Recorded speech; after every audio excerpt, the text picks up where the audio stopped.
அறிவுறுக்கிறேன் நான் அந்த ஜெபத்தை. சொல்லுங்க, சொல்லுங்க, உங்க ஜெபத்தை ஆண்டவர் எப்படி நினைக்கிறேன்? எப்படி அப்படித்தான் நினைக்கிறோமா? அப்பா என் பிள்ளையே ஏண்டப்பா சொல்லு அப்படின்னு சொல்லு நினைக்கிறீங்க.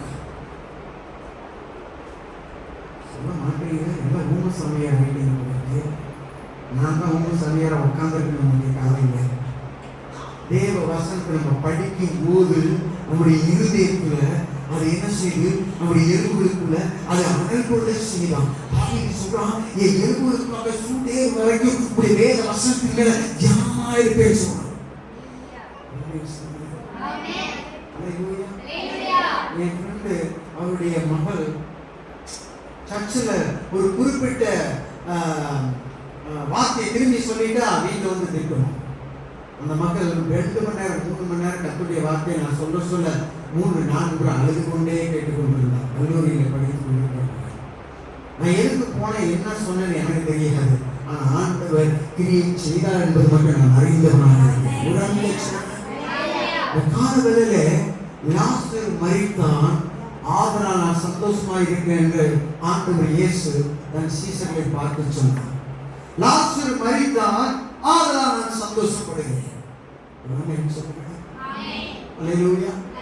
போன வாரத்தில் நான் சொன்னேன், லாசருவை இயேசு நேசித்தார். இயேசுவை லாசரு அதிகமாக நேசித்திருந்தார்.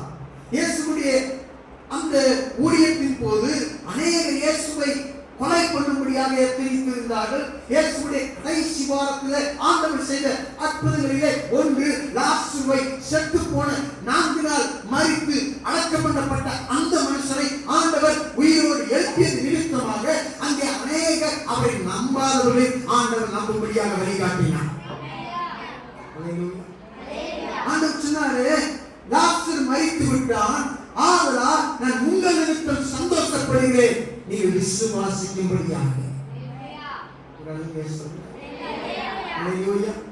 சீசர்களை பார்த்து ஆண்டவர் சொன்னார், இயேசு எப்படிப்பட்ட தேவன், அவர் வல்லமை உள்ள தேவன்.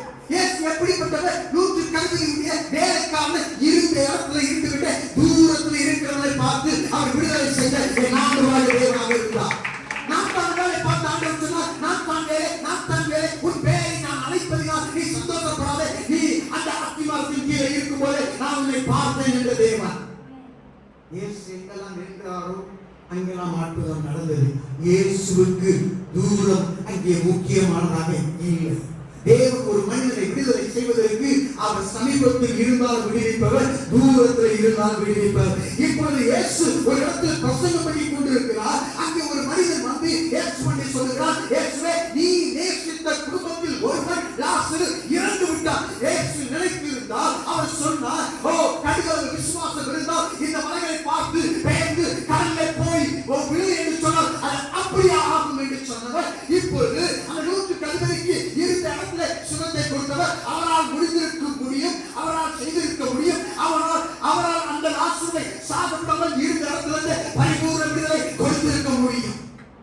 அப்படிப்பட்ட இயேசுவுக்கு தூரம் முக்கியமல்ல, இயேசுவுக்கு பிரச்சனை முக்கியமல்ல. எவ்வளவு பெரிய பிரச்சனையா இருந்தாலும் லேசா விடுதலை கொடுத்து அவர் சர்வ வல்லமையுள்ள தேவனாக இருக்கிறார். அவர் சகலத்தையும் சிருஷ்டித்தவராக இருக்கிறார். அவர் சகலத்தையும் அறிந்தவராக இருக்கிறார். அவர் சகலத்தையும் கைகளில் ஏற்றுக்கொண்டவராக இருக்கிறார். அவரால் செய்யக்கூடாத அதிசயமான காரியம் என்று இந்த உலகத்தில் ஒன்றுமே இல்லை. சீசர்கள் காணக்கூடியாக ஆண்டவர் இருந்த இடத்திலிருந்து அநேக அற்புதங்களை செய்தவர். இயேசு பேசாமலே சகையிலே வாக்கிலே ஒரு மாற்றத்தை கொண்டு வந்த வல்லமையுள்ள தேவன்.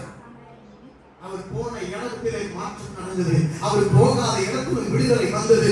இயேசு அந்த தண்ணீரை நீங்கள் கச்சாடியிலே நிரப்புங்கள் என்று சொல்லவர். இப்பொழுது கொண்டு போய் கொடுங்கள் என்று சொல்ல ஒரு நிமிஷத்துல எவர் பார்க்காத நேரத்தில் அற்புதத்தை செய்து முடித்தவர்.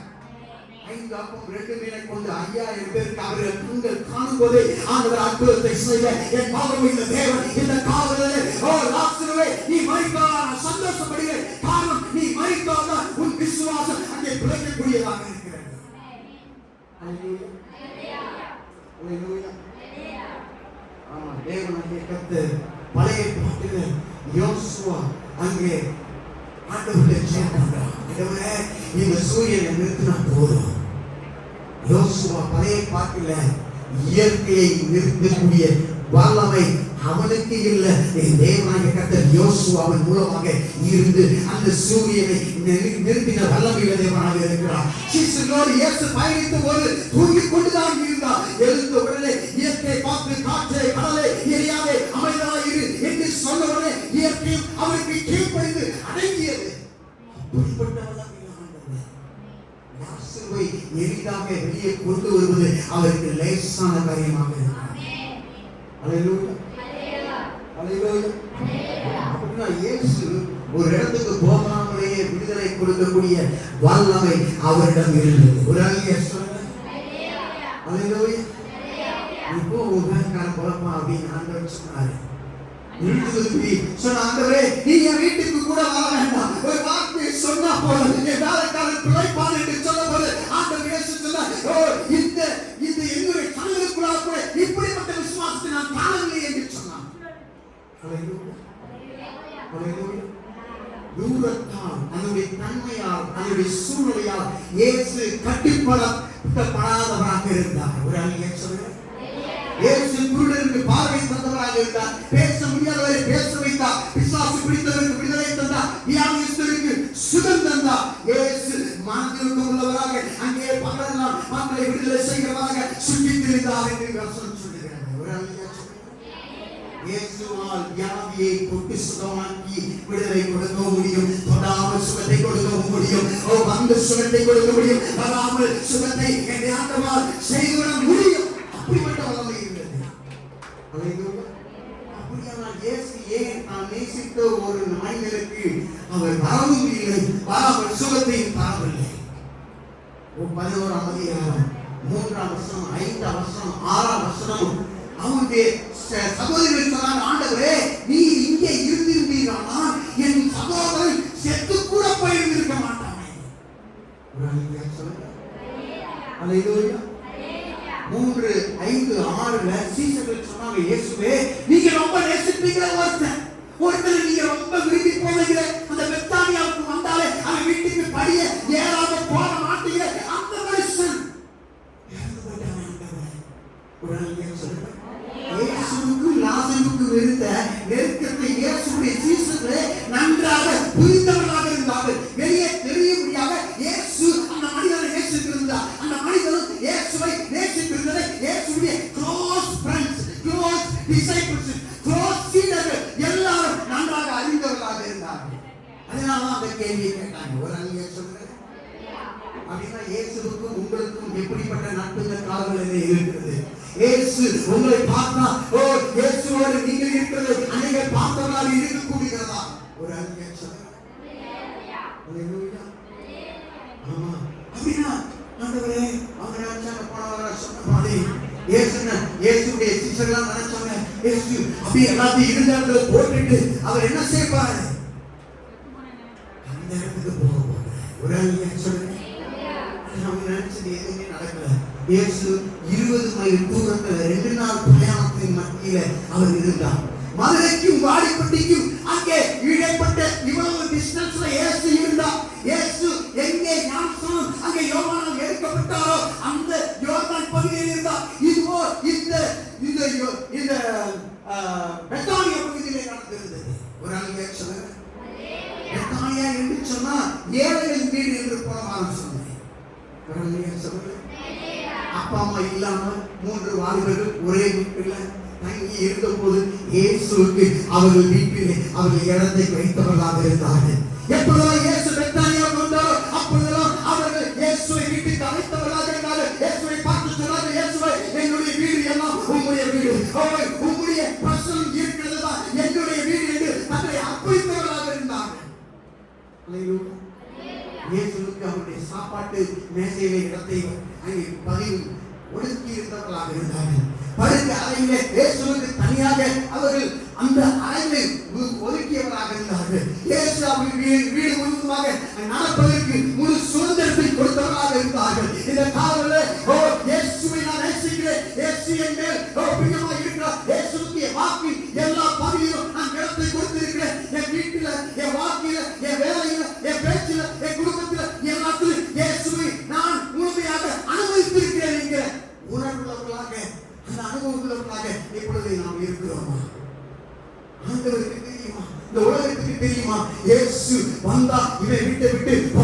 இருக்க மாட்டார், இவன் வீட்டுக்கு அங்கே கால வைக்காம இருக்க மாட்டார் என்பதை இந்த உலகம் அறிந்ததாக இருக்கிறதா?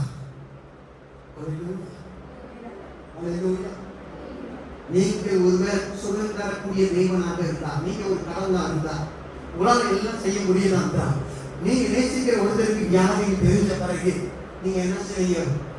பரவாயில்லப்பா, இந்த வீட்டுக்கு 2 நாள்ல 20 நாள் கழிச்சு போய்க்குவோம் அப்படின்னு நினைப்பீங்களா? இவர் ரொம்ப எனக்கு பிரியமானவர், உடனே எல்லாத்தையும் விட்டுட்டு நான் போகணும்னு நினைப்பீங்களா? உண்மையானவரை நீங்க சொல்லுகிறவங்க இருப்பீங்கன்னா நீங்க சொல்வீங்க, ஏப்பா சீசர்ல நீங்க நீங்கெல்லாம் பார்த்துக்கீங்க, பாட்டுக்கு சரி நடந்துருவீங்க, மியூசிக் போடுறவங்களே, நீங்க எல்லாத்தையும் நடந்துக்கீங்க, நான் என் நண்பனை பார்க்கறதுக்கு நான் வேகமா போகணும், ஆளையே அனுப்பி விட்டுட்டான், அதனால நான் வரலன்னா அவன் கோபிச்சுக்குவான், நான் வைமணி எதிர்பார்ப்பா என்று சொல்லி அவர் இயேசு எல்லாவற்றையும் கொடுத்து விட்டு போகிறவர்களே நீங்கள் நான் ஆண்டவர் நம்முடைய நேரப்படி நம்மிடம் வராதவராக இருக்கிறார். தேவனுடைய நேரப்படி தேவன் நம்மை வருகிறவராக இருக்கிறார். சில காரியங்கள் உங்க வாழ்க்கையில நீங்க நினைச்சபடி நடக்காது, என் தேவன் நினைச்சபடி சரியான நேரத்தில் அவர் செய்து முடிக்கிற வல்லமையுள்ள தேவனாக இருக்கிறார். ஆமா, ஆண்டவர் ஏன் தேவைப்பட்ட நேரத்துல அவர் என்னிடம் வராமல் போகலாம், அதற்காக என்னை அவர் நேசிக்கவில்லை என்று அர்த்தம் அல்ல. என் ஜெபத்துக்கு அவரால் பதில் கொடுக்க முடியாது என்பதில் அர்த்தம், அவர் ஏற்கனவே ஒரு வார்த்தை அனுப்பிவிட்டார். அந்த வார்த்தை என்ன? இயேசு சொன்னார், நான் வருகிறேன் போய் என்று சொன்னால் போதும் என்று சொன்னார். ஒரு ஆள் ஏன் சொல்ற?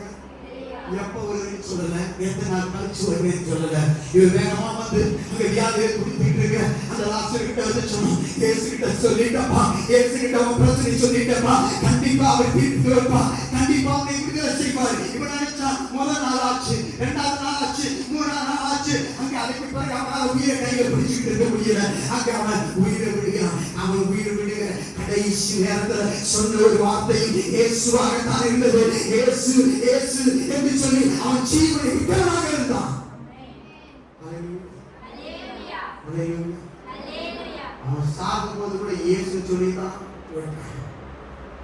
சொன்ன மாதிரி அவன் நினைச்சிருப்பான், ஒருவேளை பாத்திமா கழிச்சுக்கிட்ட வந்துகிட்டு இருப்பாரு, ஒருவேளை பறவை கிட்ட வந்துகிட்டு இருப்பாரு, ஒருவேளை சமையல் கிட்ட வந்துகிட்டு இருப்பாரு, ஒருவேளை ஆண்டுகிட்ட மகன் வந்திருப்பாரு, ஒருவேளை இந்த பஸ் ஸ்டாண்ட் வந்திருப்பாரு.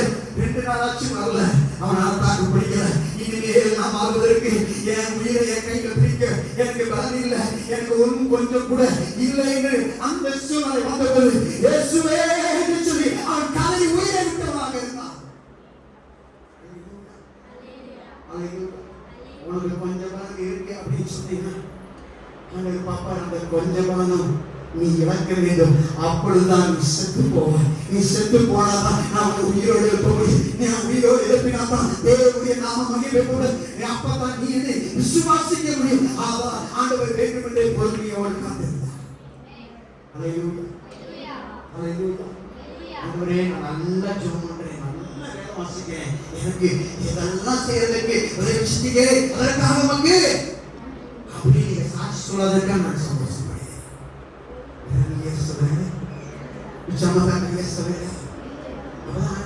பரவாயில்லப்பா, உன் பிள்ளைகள்லாம் நல்லா அடக்கம் பண்ணப்பட்டு விட்டாங்க.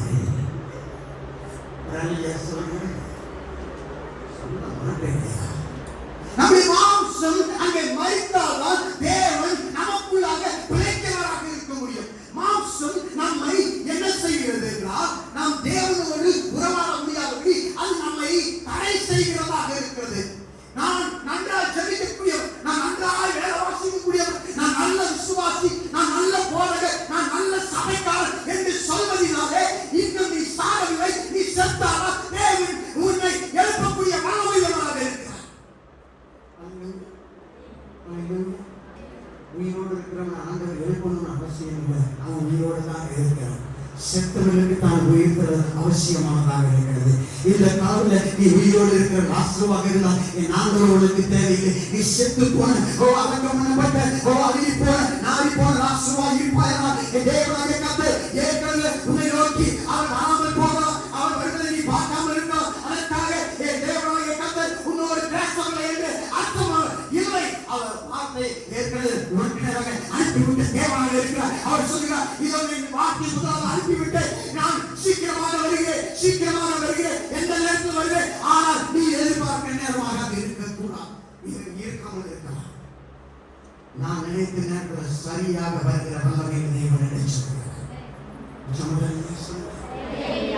சகோதரி சொன்னாங்க, என் சகோதரன் கொஞ்சம் கும்பிடுகிறா இருக்கும்போது அவன் செத்து கூட போயிருக்க மாட்டாங்க.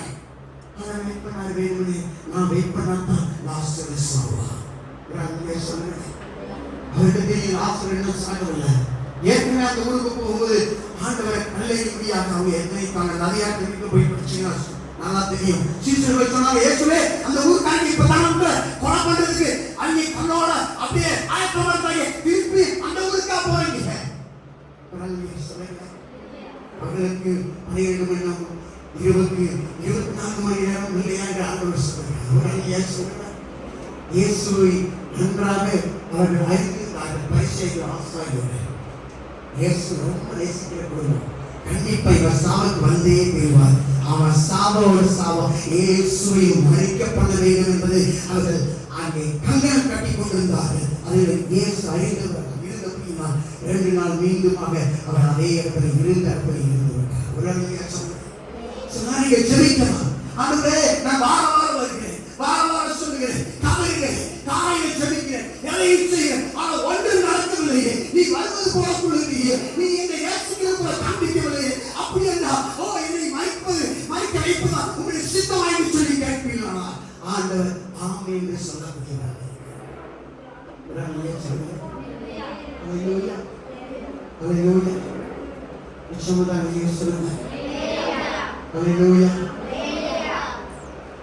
நீங்கள் நான் எதிர்பார்க்கிற நேரத்தில் வராம ஆண்டவர் அவருடைய நேரத்தில் நம்மளை வருகிறார்கள்.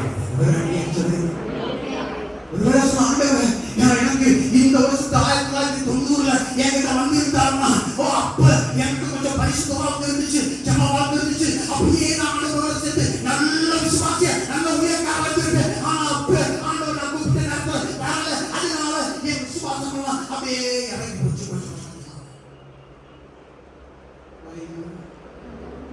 சொந்த பலன் கீழே மறைத்தால்தான் என் தேவன் நமக்காக அற்புதத்தை செய்ய முடியும் என்பதை அவர் நன்றாய் அறிந்திருக்கிற வல்லமையுள்ள தேவனாக இருக்கிறார்.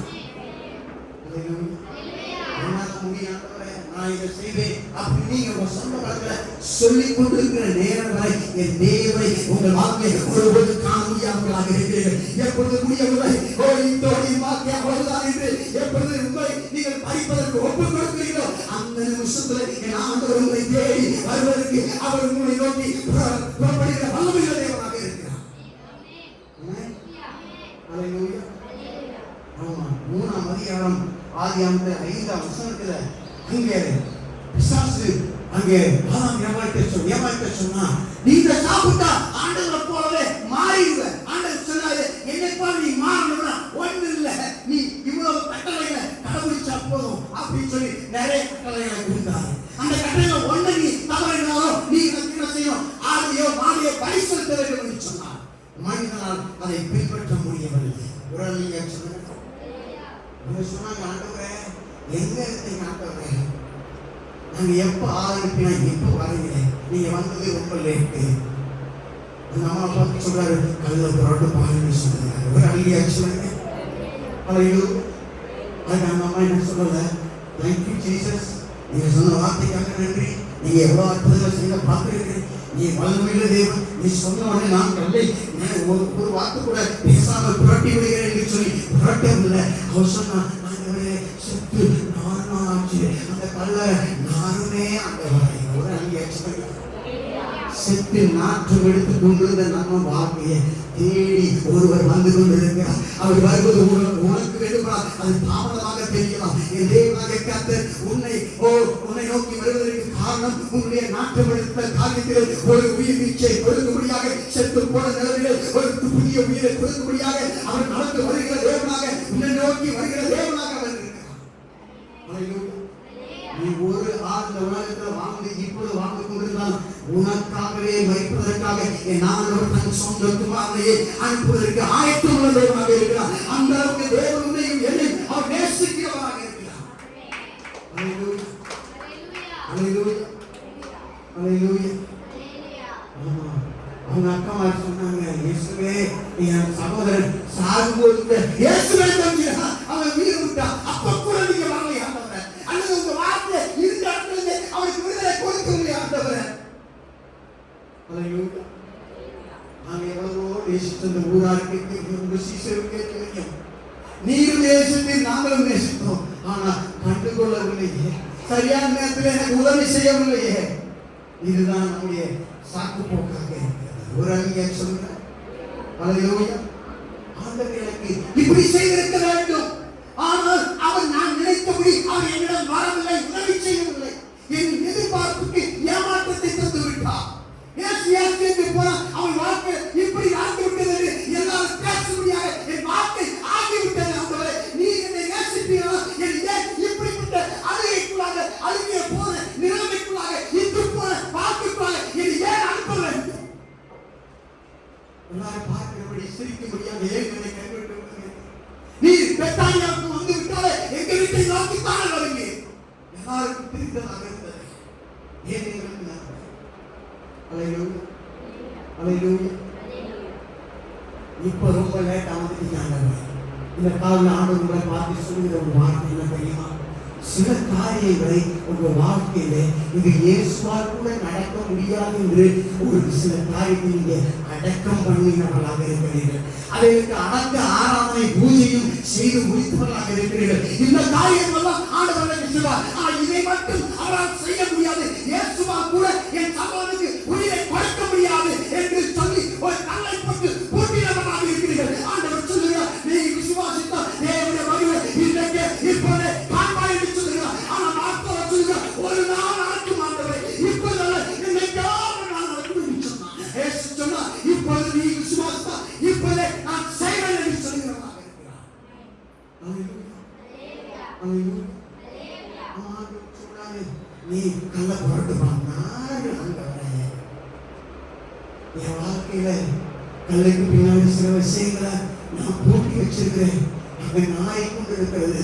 ஆனா கல்லறைக்கு வெளியோ நல்ல செட்டு போட்டு நல்ல கலர் டிஸ்டம்பர் அடிச்சு நல்ல வர்ணங்கள் பூசி அழகான கல்லறை, அங்கே லாசருவின் தோற்றம், லாசருடைய மறைவு என்று சொல்லி அழகாக அங்கே அலங்காரம் பண்ணி இருக்கிறேன். என்னடே வந்தா நல்லா நீட்டா பேசுவேன், ஜெபம் பண்ணுவேன், எல்லாம் செய்வேன். ஆனா என் வாழ்க்கையில ஒரு சில பகுதி இயேசுவா கூட சுத்தத்தை கொடுக்க முடியாது, என் வாழ்க்கையை மாற்ற முடியாது அங்கே என்று சொல்லி சில விஷயங்களை நான் அங்கே அடக்கம் பண்ணி இருக்கிறேன். என்னால் விசுவாசத்துக்கு அங்கே டாட்டா பாய் பாய் சொல்லி இருக்கிறேன். அந்த காரியத்தை இந்த காவல தேவனாகிய கர்த்தர், நான் உயிரை சேமிப்பேன், அதற்கு ஒரு உயிரை கொடுப்பேன் என்கிற வல்லமையுள்ள தேவனாக அவர் இருக்கிறார். அல்லேலூயா, அல்லேலூயா. ஏற்கனவே ஆண்டவர் உனக்கு நேராக அவருடைய வார்த்தை அனுப்பிவிட்டார். 12ஆம் வசனம் சொல்லுகிறது, நீங்கள் மகிழ்ச்சியால் புறப்பட்டு சமாதானமாய் கொண்டு போகப்படுகிறீர்கள் என்று அங்கே ஏசாயாவில் அவர் அழகாக 55ஆம் அதிகாரம் 8ஆம் வசனத்திலே சொல்லுகிறார். 55:8 என் நிழல் உன் நிழல் அல்ல, என் மனிதன் உன் மனிதன் அல்ல என்று சொல்லுகிற தேவனாக இருக்கிறார்.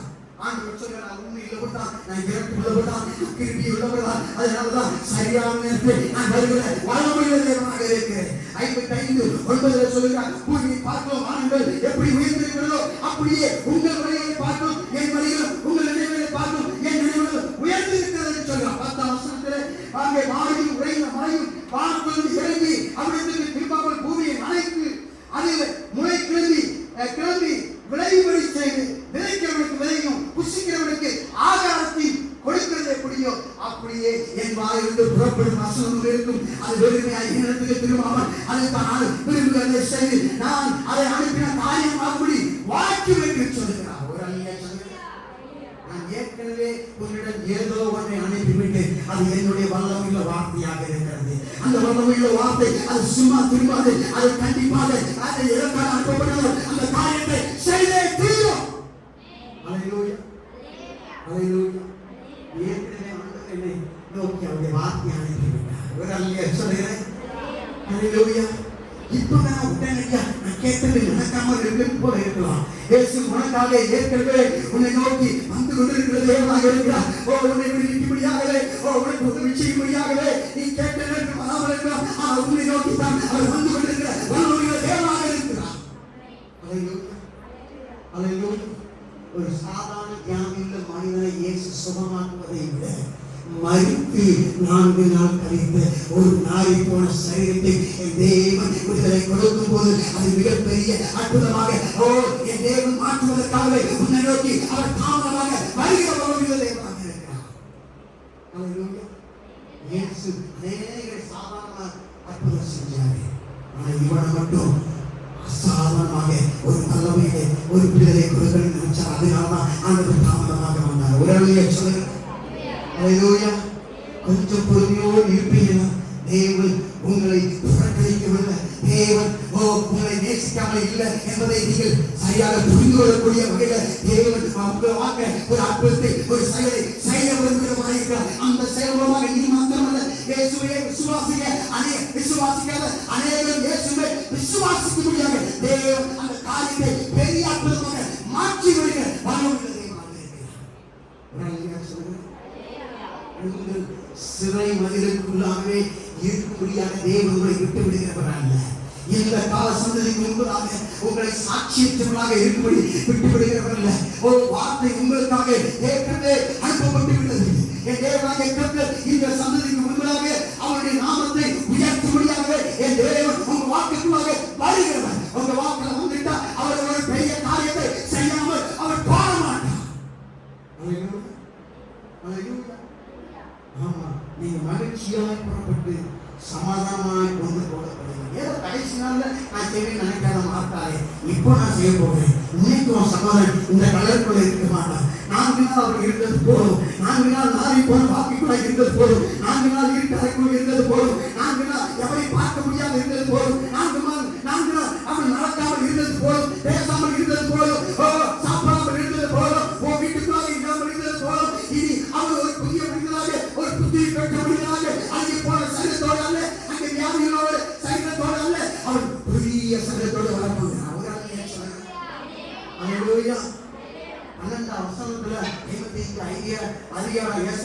சமாதானமாய் கொண்டு போகப்படுவீர்கள். பர்வதங்களும் மலைகளும் உங்களுக்கு முன்பதாக கம்பீரமாய் முழங்கி மரங்களெல்லாம் கைவிட்டு கொண்டு சொல்லப்பட்டிருக்கிறது. ஒரு ஆளியே சொல்றேன், இயற்கை கூட தேவனை ஆராதிக்க ஆரம்பிக்குமா? உங்க வீட்டுல இருக்கிற மரங்கள் கூட பூத்து குலுக்க ஆரம்பிக்குமா? உங்க வீட்டுல வயக்காட்டுல இருக்கிற செடிகள் கூட அது தேவனை ஆராதிக்க ஆரம்பிக்குமா? நீங்க ஆராதிக்கிறது. ஒரு ஆளியே சொல்றேன், இந்த முழு உலகத்தின் இயற்கையும் விலங்குகளும் இயற்கையும் மரங்களும் காத்துக்கிட்டு இருக்கோம். ஆண்டவர் எப்ப இயேசு வருவாரு? அப்ப ஆண்டவர் எப்படி முதல்ல உருவாக்குனாரோ அப்படி நீங்க வாக்கு மாறிடுமே, கூத்து குளிஞ்சிருமே. அதுக்காக காத்து கொண்டு இருக்கலாம். சிங்க காத்துக்கிட்டு இருக்குதான். நான் எப்ப அந்த ஆட்டுக்குட்டியோட போய் விளையாட போறேன்? அந்த ஆட்டுக்குட்டி காத்துக்கிட்டு இருக்கா. சிங்கத்தோட எப்படி விளையாட போறேன்? புலியோட எப்படி விளையாட போறேன்? எல்லாம் காத்து கொண்டு இருக்குது. மரது எப்ப ஆண்டவர் நான் கூத்து குளிங்க போகிறேன். அதுக்காக இயற்கையே ஆண்டுடைய வருகைக்காக காத்து கொண்டு இருக்கிறாங்க.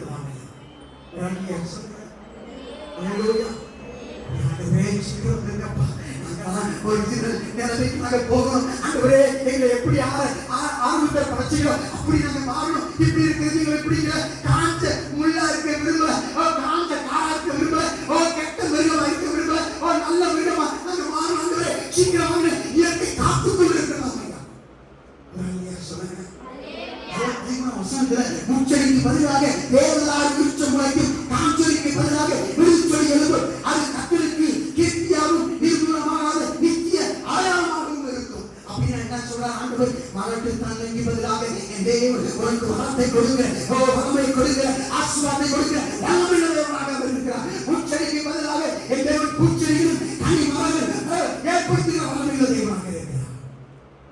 சொல்லுங்க, ஏதோ ஸ்பெஷல், ஏதோ சிறப்பான ஒன்று உங்களுக்காக வரப்போகிறதாக இருக்கிறது. காரணத்தை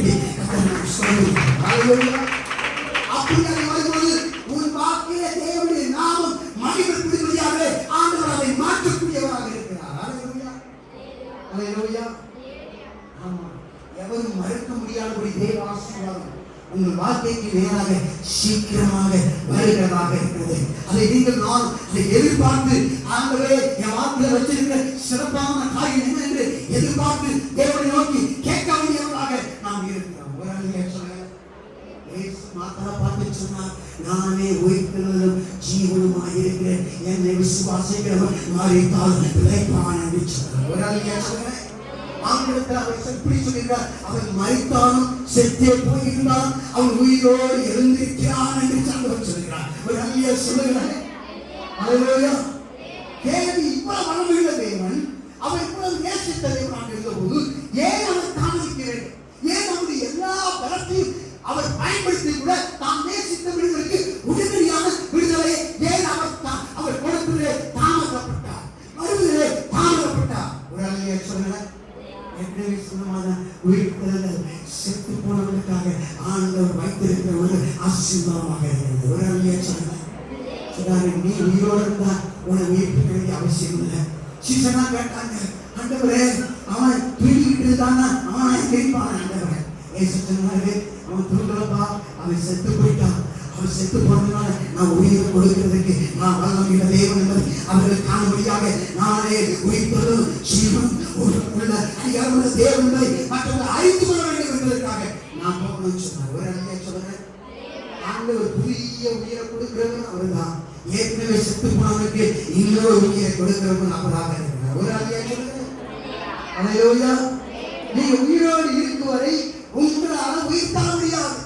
நீங்க செத்தாத்தான் உயிரோடு எழுப்பக்கூடிய வல்லமை ஆண்டவருக்காக அனுப்புகிறவராக இருக்கிறார். ஒரு அல்லையா சொல்லுங்க.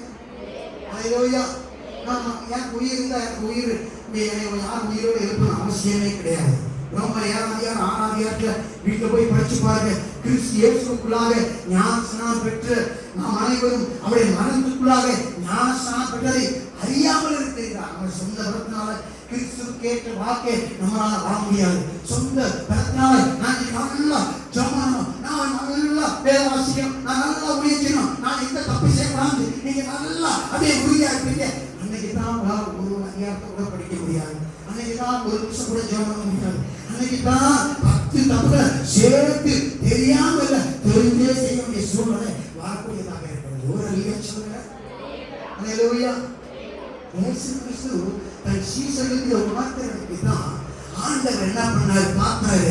இங்க பேரு யோவான், யாக்கோபு யோவான் மறுரூபமாய் அனுபவத்திலே அங்கே பிழைத்து போயிருக்காங்க. இயேசுதான் ஆண்டவர். எலியாவும் மோசேயும் வந்து பேசுகிறாங்களே, இங்க யோவான் பார்த்தாரு, இவன் நெஞ்சிலேயே நல்ல சிநேகத்துல நம்பி போயிருக்கிறான். இந்த பேதுருவை பார்த்தாரு, எப்பொழுதும் முந்திரி கொண்ட மாதிரி அவன் முந்திரி விட்டான். அவன் இயேசுவை ஒருபோதும் மறுதளிக்க மாட்டேன் சொந்த தைரியத்துல பிறந்த அவன் தைரியமா இருக்கிறத பார்த்தாரு. அதனால ஆண்டவர் சொன்னாரு, நீங்க எல்லாரும் பலவீனர்கள் என்பதை நீங்கள் அறிய வேண்டுமானால் நீ மறுதளிக்கிற சூழ்நிலைக்குள்ளாக போக வேண்டும். நீ எனக்கு சிலுவைக்கு முன்பாக இருந்தாலும் என் சிலுவை பார்க்கிறது என்னை அங்கே விடுவிக்கப்படுவதற்கு உன் சொந்தவன் உங்களுக்கு உதவவில்லை என்பதை நீ புரிந்து கொள்ளணும். இந்த சீசனெல்லாம் நெருக்கப்பட்டதில் இருந்தாலும் தூரத்தில் அங்கே போகக்கூடிய சிலரிக்கப்படுகிற சூழ்நிலைக்குள்ளாக போகணும். தங்கள் சொந்த கருத்தினால ஆண்டவருக்காக எதையும் செய்ய முடியாது என்பதை அவர் உணர்ந்து இருக்கலாம். ஆண்டவர் என்ன பண்ணார், அந்த சூழ்நிலைக்கு அனுமதிப்பதை ஒரு அல்லையா சொல்லுங்க. அல்லேலூயா. தேவனுடைய வருகிற ஒவ்வொருவருக்கும் தேவன் உணர்த்துகிற ஒரு காரியம், என் பலன் அல்ல உங்க பலன் ஆண்டவராய் நான் இருக்கிறது நிர்மூலமாகாது போல் உங்க சுத்தங்கள் ஆண்டவரே. நான் கல்லறைக்குள்ள 4 நாள் இல்லை 40 நாள் இல்லை என் ஜென்மம் முழுவதும் நான் கல்லறைக்குள்ளாகவே அதை நீ மாற்றப்பட்டு என் ஊர் குழந்தை போய் அங்கே ஒன்று கூடாத ஒரு தூசியாக மாறி வந்திருக்க வேண்டும். ஆனால் இப்பொழுது நான் நிற்கிறேன் என்றால் உயிரோடு இருக்கிறேன். என் பலத்தினால என் பரிசுத்தத்தினால என் ஆண்டவராக தேவன் என்னை தேடி வந்தபடினாலே அவருடைய வார்த்தை நம்மளால் கொடுத்தபடினாலே அவருடைய ஜீவ சுவாசத்தை கொடுத்தபடினால் நான் சுவாசித்துக் கொண்டிருக்கிறேன். நான் பரிசுத்தவன் என்று நாம் எவரும் சொல்லிவிட முடியாது. பாவிகளை ரட்சிக்கவே கிறிஸ்து இயேசு உலகத்துக்கு வந்தார். பரிசேயருக்கு இந்த பிரச்சனை இருந்துச்சு. அல்லேலூயா. அல்லேலூயா. மதவாத பெந்தெகோஸ்து மக்கள்கிட்ட இந்த பிரச்சனை நீங்க இருக்கு. பாத்தீங்கன்னா சொல்லுவாங்க, இயேசுவை சொல்றாங்களோ இல்லையோ அவங்களை மட்டும் அடிக்கிற பெருமையா சொல்லுவாங்க. ஒரு அல்லையா சொல்லுங்க. ஆவி என்கிற சபை போதவர் எப்படி சொல்லுகிறார்? தலைமை போதவர். அவர் இறந்து விட்டார். அவர் பேர் வில்லியம் பூத். நீ எந்த அளவுக்கு ஆண்டவர்கிட்ட நெருங்கி வரையோ அந்த அளவுக்கு ஆண்டவர் உன்னை உன் பாவத்தை அப்படியே கண்ணாடி போல பரவாயில்ல காப்பார். தேவன்கிட்ட ஒரு மனுஷன் நெருங்கிறான்றதுக்கு அடையாளம் என்ன தெரியுமா? அவன் எப்படி வேணா நீங்குமா? நான் நல்லவன் பரிசுத்தவன் சொல்ல மாட்டான். ஆண்டவரே பாவையிலே உச்சக்கட்ட பாவை நான் தான் என்று சொல்லக்கூடியவன் சொன்னா ஆண்டவர் சொன்னாரு பரவத்தை அவன் காட்டி வச்சுதான் நீ ஆடிக்க மாட்டான். ஆனா அந்த அவன் சொன்னான் நான் சிறுகவும் அவர் பெரிதவும் என்று சொன்னான். தேவனை உயர்த்தும் போதெல்லாம் தேவனாகிய கர்த்தரை பார்க்கிறாரு. என் கூட என்ன உயர்த்துகிறான், அதனால அவனை நான் உயர்த்த வேண்டும் என்று சொல்லுகிறார். ஒரு அங்கே சொல்லுங்க. ஆமா, அங்கே மற்றவர்கள் தான் இன்னைக்கு கிறிஸ்துவாக இருக்கிறார்கள். இயேசு நமக்குள்ளாக அவர் உயிரோடு வர வேண்டுமானால் நான் என் மாம்சத்திலே பாவத்திலே சாகரிக்கப்பட வேண்டும். நாசுவாகிய நான் கல்லறைக்குள் பூட்டப்பட வேண்டும். நாசுவாகிய நான் மறிக்கப்பட வேண்டும். அப்பொழுதுதான் என் பலத்தால் எனக்கு கிடைப்பதுதான் மரணம் ஒன்றுதான், சாவு ஒன்றுதான். ஆனால் என்னால் ஜீவனோடு நடக்க முடியாது, காரியத்தை செய்ய முடியாது, பார்க்க முடியாது, எதையும் செய்ய லாயக்கில்லாதவர். என்னை லாய காப்பினது நானாக தேவனாக இருக்கிறார். அல்லேலூயா, அல்லேலூயா. உங்கள் வாழ்க்கையில் சில பகுதியை நீங்கள் கல்லை வைத்தவர்களாக இருக்கிறீர்கள். இந்த காலையிலே உங்கள் வாழ்க்கையில் இதுவரை நீங்கள் கண்டிராத அற்புதத்தை பெற போகக்கூடியவர்களாக இருக்கிறீர்கள். என் தேவனாகிய கர்த்தர் அப்படிப்பட்ட அற்புதத்தை உங்களுக்கு செய்ய ஆயத்தப்பட்டு உங்களை நோக்கி புறப்பட்டு வந்தவர்களாக இருக்கிறார். அல்லேலூயா, அல்லேலூயா. அந்த காரியத்தில் செத்து போய் நின்று அந்த காரியத்துக்காக அடக்கம் மட்டுமல்ல அடக்க ஆராதனை பல முறை செய்து விட்டார். எத்தனையோ ஊழியர்கள், எத்தனையோ ஆராதனை, எத்தனையோ ஜெபங்களுக்கு கூட அந்த காரியத்தை மாத்திரம் இது யாரால் நடக்காது ஒதுக்கி வைத்து விட்டு அங்கே கல்லை போட்டு பூசி ஒழுகி விட்டு வந்து கொண்டே இருக்கிறாய தேவத்திலே. இந்த காவலை தேவனை பார்த்து தான் சொல்லுகிறார், அந்த காரியத்தை நான் உயிரோடு எழுப்பப்பது வல்லமையுள்ள தேவனாக இருக்கிறேன். அல்லேலூயா, அல்லேலூயா. பவுல் சொல்கிறார், எனக்குள்ளாக இருக்கிற பாவமே என்னை தீமை செய்ய வைக்கிறது. அதிகாரத்தில் ஒன்றுக்கு அங்கே 25 வரைக்கும் நீங்க போய் படிச்சு பாருங்க. 7:24 சொல்றான், நிர்பந்தமான மனிதனா இந்த மரண சரீரத்தில் யாரும் என்னை விடுவிக்க கூடும். அதுவரை என்னால் நான் நல்லதுதான் செய்ய விரும்புகிறேன். ஆனால் நான் நல்லது செய்கிறதுக்கு நான் விரும்பினாலும் ஒரு நாள் என்னால் முடியல. காரணம் எனக்குள்ள ஒரு பாவம் அது பொறுத்து கிடக்குது, அது வாசப்படியில் பத்து கிடக்கு. நான் நல்லது செய்ய போகிற இடத்துல கூட கெட்டது செய்யறவனாக மாறி விடுகிறேன். இந்த மரண சரீரத்துக்கு யார் என்னை விடுவிக்க கூடும்? ஒரு அழிய சொல்ல. அல்லேலூயா. அப்படிப்பட்ட அசந்தியோடு அர்ப்பணிப்போடு இருக்கிறதுக்காக நான் ஒன்று சொல்கிறேன். என் தேவனாகிய கர்த்தர் என் பாவத்துக்காக மரித்த தேவனாக இருக்கிறார். யாரோ ஒருவர் உன் பாவத்துக்காக இந்த காவலை மறித்து விட்டவராக இருக்கிறார். அவர்தான் சொல்லுகிறார், என்னை புறப்படுத்துகிற கிறிஸ்து இயேசுவினாலே எல்லாவற்றையும் செய்ய எனக்கு பலன் உண்டு. அல்லேலூயா, அல்லேலூயா.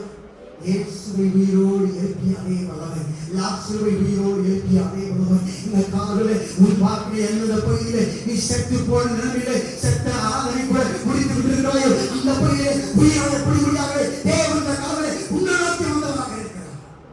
அல்லேலூயா. இயேசு சொன்னார், லாசரு செத்து போய்விட்டான், உங்கள் நிமித்தம் நான் அங்கே இல்லாததால் சந்தோஷப்படுகிறேன். ஏனென்றால் இயேசு சொன்னார், அப்பொழுதுதான் நீங்கள் விசுவாசிப்பீர்கள் என்று சொன்னார். அல்லேலூயா. சீசர்கள் வாழ்க்கையிலே அந்த தாழ்மையை ஆண்டவர் வைத்திருந்தார். இயேசு மரித்த மனிதனை கல்லறையிலிருந்து வெளியே வரும்படியாக அழைக்கும் போது அவர் அனைவரும் மிகவும் சந்தோஷப்பட்டார்கள். ஒரு அழியா சொல்லுங்க. அல்லேலூயா. சில இடங்களுக்கு நான் போக முடியாது, அவரே போகக்கூடியவராக இல்லை. நான் அல்ல, அவரே சென்று விடுதலை தருவதாக இருக்கிறார். நான் போக முடியாதபடி செத்து போன நிலையில் இருக்கக்கூடிய அப்படிப்பட்ட இடத்துக்குள்ளாரும் என் நாடவாய தேவரே கலந்து சென்று அந்த சட்ட காரியத்தை உயிரிழப்படக்கூடிய வாழ்வுள்ளவராக இருக்கிறார். அல்லேலூயா, அல்லேலூயா. மரித்த நான் போக முடியாது, ஆனால் தேவனால் என் மரித்த எல்லா நிலைமைகளுக்குள்ளாக போகக்கூடிய சர்வ வல்லமையுள்ள தேவனாக இருக்கிறார். என்னால் ஜெயம் எடுக்க முடியாமல் போகலாம். ஆனால் என் ஆண்டவரோ ஏற்கனவே சிலுவையில் அவர்களை வெற்றி சொந்தமாக இருக்கிறார். என் வாழ்க்கையில் சில காரியங்களை சிறை கதவுகளுக்காக உங்களால் அந்த கதவுகளை திறக்க முடியாமல் போகலாம். ஆனால் ஆண்டவராக தேவனே அந்த சிறை கதவுகளுக்குரிய சாவியை ஏற்கனவே கையில் பிடித்து வைத்திருக்கிற தேவனாக இருக்கிறார். என் வாழ்க்கையில் இருக்கிற காயத்தை நான் ஆற்ற முடியாதபடி என் இருதயத்திலே நான் அங்கே உறுதிப்பை இருக்கிறோம். எல்லா விடுதலை கொடுக்கக்கூடிய பலமே சுகத்தை தரக்கூடிய ஆவிகள் என்னை கையில் வைத்ததால் என் ஆண்டவராக தேவன் இந்த காலத்தை உன்னை நோக்கி வாய்கிறவராக இருக்கிறார். ராட்சசமாகிய சந்தோஷத்தையும் துக்கத்துக்கு பதிலாக தருவதற்கு ஆண்டவர் ஆயத்தத்தோடு கூட இருக்கிறார். காரணத்தை பார்க்கிற இப்பொழுது நான் இருக்கிறது எல்லாம் என்னுடைய சொந்த பலத்தினால எல்லாம் இயேசுவா, எல்லாம் இயேசுவா. இயேசுவே எனக்கு இதை கொடுத்தவராக, என்னை உயிர்ப்பித்தவராக, சுகப்படுத்தியவராக, சிறை கதவிலிருந்து என்னை விடுதலை செய்தவராக இருக்கிறார். அவன் வெற்றிக்கான அனைத்தையும் இயேசு சிலுவையில் ஏற்கனவே வாக்கி சாக்கி இல்லாமல் செலுத்தி வைத்து விட்டார். உங்கள் வாழ்க்கையிலே நீங்கள் விடுதலையோடு இருப்பதற்கு, உயிரோடு நடப்பதற்குரிய எல்லா காரியத்தையும் இயேசு ஏற்கனவே சிலுவையிலே அதற்குரிய எல்லாவற்றையும் செலுத்தி வைத்து விட்டார். எந்த ஒரு மனிதனும் என்னை குறைவுள்ளவன் என்று சொல்லாதபடிக்கு ஆண்டவர் சொல்கிறார், நீ குறைவுள்ளவன் தாப்பா, ஆனால் நீ பிள்ளை, உனக்கான விடுதலை நான் சிலுவையிலே செலுத்தி தீர்த்து விட்டேன். வாக்கி சாக்கி நீ கொடுக்க வேணாம், உன் பரிசுத்தம் அல்ல, என் பரிசுத்தத்தை நீ மறைத்து கொள் என்று சொல்கிறவராக இருக்கிறார்.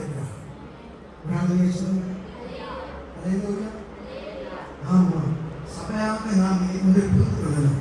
நாம் மனுஷனின் முயற்சி பலத்திலே நாம் வாழ்வதிலே மாறாக தேவனுடைய வாயிலிருந்து பிறக்கக்கூடிய ஒவ்வொரு வார்த்தையும் வல்லமையும் நீங்கள் நான் உயிரோடு இருக்கிறவர்கள் மாத்திரமல்ல, உயிரோடு நடக்கிறவர்களாக, பார்க்கிறவர்களாக, செயல்படுகிறவர்களாக என் தேவன் உங்களை என்னையும் நிலைநிறுத்துகிறவர்களாக இருக்கிறார். மனுஷன் உன்னை பத்தி என்ன சொல்றாங்க நம்பாத, தேவன் உன்னை பத்தி என்ன சொல்றாங்க நம்பாத. நான் தேவனுக்கு சத்தியம் செய்து வாழவில்லை, தேவனுக்கு நான் வாக்கு பண்ணி வாழவில்லை, தேவனுடைய வாக்கு தத்துவத்தில் நீங்கள் நான் வாழ்கிறவர்களாக இருக்கிறோம். நான் மனுஷ பலத்திலே வாழவில்லை, ஒரு மாறாக நம்ம நேசித்து நமக்காக உயிரை தந்த ஒருவரின் பலத்தாலே நீங்கள் நான் வாழ்கிறவர்களாக இருக்கிறோம். ஆமா, நீங்கள் நான் சாதாரணமா simply we can walk in the presence of God. தேவனுடைய வல்லமையிலே நீங்கள் அங்கே நடந்தால் போதுமானவர்களாக இருக்கிறோம். ஒரு அழியா சொல்லுங்க, யார் தங்கள் சொந்த பலத்தினால நடக்கிறார்களோ அதெல்லாம் தேவ நாம மகிமைப்பட வாழவே முடியாது. நான் நல்லா ஜெபம் பண்றேன், நல்லா செய்யறேன் அப்படி எவன் சொல்றானோ அவனை கொண்டு ஆண்டவர் தேவனுடைய நாம மகிமைக்கு எதையுமே செய்ய மாட்டார். சும்மா உட்கார்ந்து இருப்பான், ஓடுற மாதிரி ஓடுவான். ஆனா இருந்த இடத்துக்குள்ளே ஆண்டவர் அவனை அப்படியே ஒரே இடத்துல ஓட வைப்பான். ஆனால் உண்மையும் அப்போ முடியல, நீங்க தான் என்ன ஓட வைக்கணும், நீங்க தான் என்ன பேச வைக்கணும், நீங்க தான் என்ன பார்க்க வைக்கணும் என்று எந்த மனிதன் தேவபலத்தை சாகிறாரோ அவன் ஆண்டவர் எடுத்து உயர்த்தக்கூடியவராக, தூரத்துக்கு கொண்டு வருகிறவராக, வல்லமையை கல்வியாக, தேவனால மகிமைக்காக பயன்படுத்துகிறவராக மாற்றுவார். என்னால என் குடும்பத்தை நடத்த முடியல, என்னால என் பிள்ளையை சரி பண்ண முடியல, என்னால என் கணவரை சரி பண்ண முடியல, என்னால என் பிறக்கால சரி பண்ண முடியல. அப்பதான் சொல்றாரு, உன்னால சரி பண்ண முடியாது அப்படின்னா அவனை இருநேற்ற நான் குத்திக்கிட்டு இருக்கிறேன். அவனுக்கு தூக்கத்தை வரவிடாம அவனை உன் ஐயா படைச்சுக்கிட்டு இருக்கிறேன். என் பிள்ளை எனக்காக எதையும் செய்வான், நீ வாழ முடித்து சும்மா என்று சொல்லுவான். சொல்வார் உண்மையான கிறிஸ்துவ மனுஷன் முயற்சிக்குள்ளாக கட்டுப்பட்டவர் அல்ல. இயேசுவை நான் கண்ட்ரோல் பண்ண முடியாதுயா, இயேசுதான் என்னால் கண்ட்ரோல் பண்ணக்கூடியவராக இருக்கிறார். நான் ஒட்டி போட்டு அழுது ஜெபனோட ஆண்டவர் நான் கண்ட்ரோல் பண்ண முடியாது, ஆண்டவர் நான் நினைச்ச நேரத்தில் என் வீட்டுக்கு வர வைக்க முடியாது, என் வாழ்க்கை அற்புதத்தை நான் எதிர்பார்க்கிறத செய்ய வைக்க முடியாது. அவர் என்னுடைய எல்லையை என்னுடைய பலத்திலே கட்டுப்பட்டவர் அல்ல, அவருடைய எல்லையிலே அவருடைய பலத்திலே நான் கட்டுப்பட்டவராக இருக்கிறேன். ஒரு ஆள் சொல்றேன், அல்லேலூயா. நம்மளால் பரிசுத்தமாக இருக்க முடியாது, நாம் எல்லாரும் பாவிகள், மரித்து போனவர்கள். கிறிஸ்து நம்மை வந்து நம்மை உயிர்ப்பிக்குவாய். மரித்து போன வல்லமை இல்லாத செத்து போன நபர்களாக நீங்கள் நாம் இருக்கக்கூடியவர்களாக இருக்கிறோம். ஒரு ஆள் சொல்றேன், அல்லேலூயா. வாடிப்பட்டியிலே செத்து போன சரீரங்கள் அநேகம் உண்டு, செத்து போன சபைகளும் உண்டு. அந்த செத்து போன சபைகள் நீங்கள் நானுமாக இருக்கிறது. ஒரு ஆள் சொல்றேன், என்ன பாஸ்டர் நம்ம சர்ச்சு உயிருள்ள சர்ச்சுன்னு நீங்க சொல்லணும். நாங்களாம் உயிருள்ள விசுவாசிகள் சொல்லணும். மற்றவெல்லாம் விட்டால் நாங்க பெஸ்ட்னு சொல்லணும். ஆனா ஆண்டவர் லாசரு கதையில சொல்றாரு, லாசருவே நீ செத்தாத்தான் நான் உன்கிட்ட வரவே இருக்கும். லாசருவே நீ செத்தாத்தான் நான் உன்னை உயிரோடு எழுப்ப முடியும். உன்னை உயிரோடு எழுப்பினாத்தான் லாசருவே உன் மூலமாக இந்த வாய்ப்புடைய என்னுடைய நாமம் மகிமைப்படும்.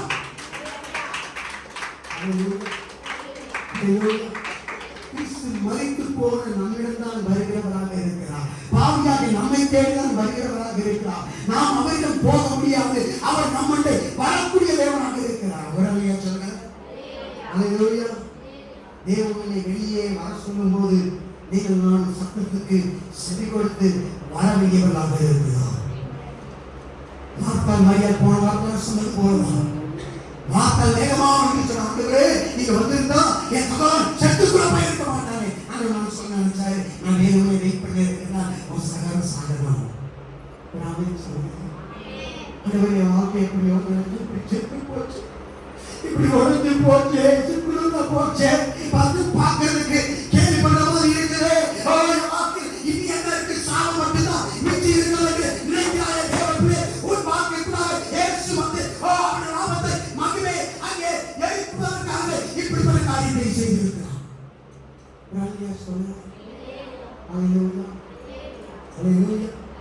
தேவனை வெளியே வர சொல்லும் போது நீ நான் வர வேண்டும். மார்த்தாள் தேவனை விசுவாசிக்கவில்லை. ஆனால் சொன்னால் இப்போ எழுப்புறேன். மரியா ஏற்றுக்கொண்டே கூட வரல, வீட்டிலே உட்காந்துட்டாங்க. சர்ச்சுக்கே வேணும், சபை வேணும், ஒன்றும் வேணும். சில மரியாதை வீட்டிலே இப்பொழுது உட்கார்ந்திருக்க காரணம் இயேசு அவரை எதிர்பார்த்த நேரத்தில் வராதபடினால இந்த மரியா சொல்றாங்க, இப்ப இயேசு வந்து என்ன நடக்க போகுது? அவர் பின்னாடி போன அவர் பாவத்தில் உட்கார்ந்து மரியாதோ நல்ல தெரிந்து கொண்டது அவர் வாயிலே அவர் சொல்லும்படியாக நான் வாழ்ந்து விட்டேன், என்னெல்லாம் செய்வோம் அத்தனை சென்று ஆனால் ஒன்றுமே நடக்கலையே.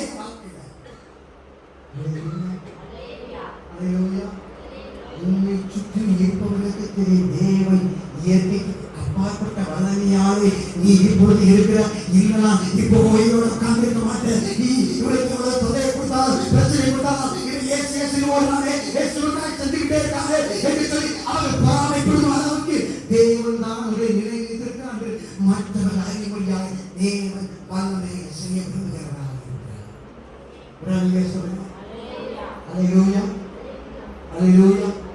நீங்களே எல்லாம் அல்ல, எல்லாம் இயேசுவால் நடந்தது. நீங்களும் சொல்ல முடியாத தேவன் இந்த காரியத்தை செய்வதற்காகவே அவர் தாமதமாக வருகிறவராக இருக்கிறார். உடனே சொன்ன என்னிலே நடப்பது என்னிலே இருப்பது எல்லாம் இயேசுவார், எல்லாம் இயேசுவார் என்று சொல்ல வேண்டியவராக இருக்கிறோம். ஒரே பேர் மாத்திரமே, ஒரே வழி, ஒரு வழி மாத்திரமே, ஒரே கொள்கை, ஒரு கொள்கை மாத்திரமே. வேறொரு நாமம் வானத்தில் கீழ் பூமியில் கொடுக்கப்படவில்லை, மனுஷன் ரட்சிக்கப்படுவதற்கு இயேசு என்கிற நாமமே உன்னையும் தன்னை நிலைநிற்கிற பரம தேவனுடைய நாமமாக இருக்கிறது. அல்லேலூயா. இந்த வாரத்தில் போய் பேதுவை நாமத்தினாலே சொல்ல ஒன்று நடக்காது, மரியாதை நாமத்தினாலே சொல்ல நடக்காது, நிச்சய நாமத்தினாலே சொல்ல நடக்காது, ரவி நாமத்தினாலே சொல்ல நடக்காது, அன்பு நாமத்தினாலே சொல்ல நடக்காது, இவர் நாமத்தில் சொல்ல ஒன்று நடக்காது. அதே இடத்துல இயேசுவின் நாமத்தினாலே என்று சொல்லி பாருங்கள், நடக்காத காரியங்கள் நடக்கும். செத்து போனவே உயிரோடு எழுக்கும். வேறொரு நாமமே இயேசுதான் என்னை கல்லறிந்து வெளியே வரும்படி அழைப்பு தந்தவராக இருக்கிறார். நான் இப்பொழுது கல்லறைக்குள்ளாக இருந்திருக்க வேண்டும், அது என்னிலே இருந்திருக்க வேண்டும். அங்கே மரண சீலைகளால் சுட்டப்பட்ட ஒரு சட்ட சகமாகவே நான் ஒரே இடத்துல இருந்திருக்க வேண்டும். நான் இருக்கிறேன், ஓடுகிறேன், நடக்கிறேன், தானும் என் ஆண்டவராக தேவனை என்னை பார்த்து அழைப்பு கொடுத்தவராக இருக்கிறார். வெளியே வாழ்க்கை சொன்னதாக இருக்கிறார். இயேசுதான் எனக்கு புதிய வார்த்தை தந்தவர். இயேசுதான் என் சைத்தவை திறந்து விட்டவர். இயேசுதான் என் திருமண வாழ்க்கை சரி செய்தவர். இயேசுதான் என் பிள்ளைகள் திரும்ப எனக்கு தந்தவர். இயேசுதான் என் தீர்க்கத்தின் தாய்மொழி ஆட்சியவர். அது எல்லாமே இயேசுவே, இயேசு மாத்திரமே, இயேசுவால் மாத்திரமே நடந்ததாக இருக்கிறது. லாஸ்ட் சொல்ல முடியாதவன் இயேசு. அவர் பக்கத்தில் வந்து பாருங்க, இயேசு இயேசு சொல்லும் வரைக்கும் இயேசு என்று சொல்ல வேண்டாம். செத்த லாசருவால் சொல்ல வேண்டிய ஒரே ஒரு வார்த்தை இயேசு மாத்திரமே. லாசருவால் சொல்ல முடிந்ததான் இயேசு மாத்திரமே. இயேசு இயேசு என்று உயிரை விடும் நேரத்தில் அவன் சொல்லியிருக்கான். ஆனால் இயேசுவோ லாஸ்துவை திரும்பி பார்க்க வந்தபோது அத்தனை திரளான கூட்டத்தின் மத்தியிலும் அவர் அழைத்த ஒரே ஒரு பேர் என்ன தெரியுமா? கல்லை புரட்டுகிறது சொன்ன உடனே இயேசு சொன்ன ஒரே ஒரு பேர் என்ன தெரியுமா?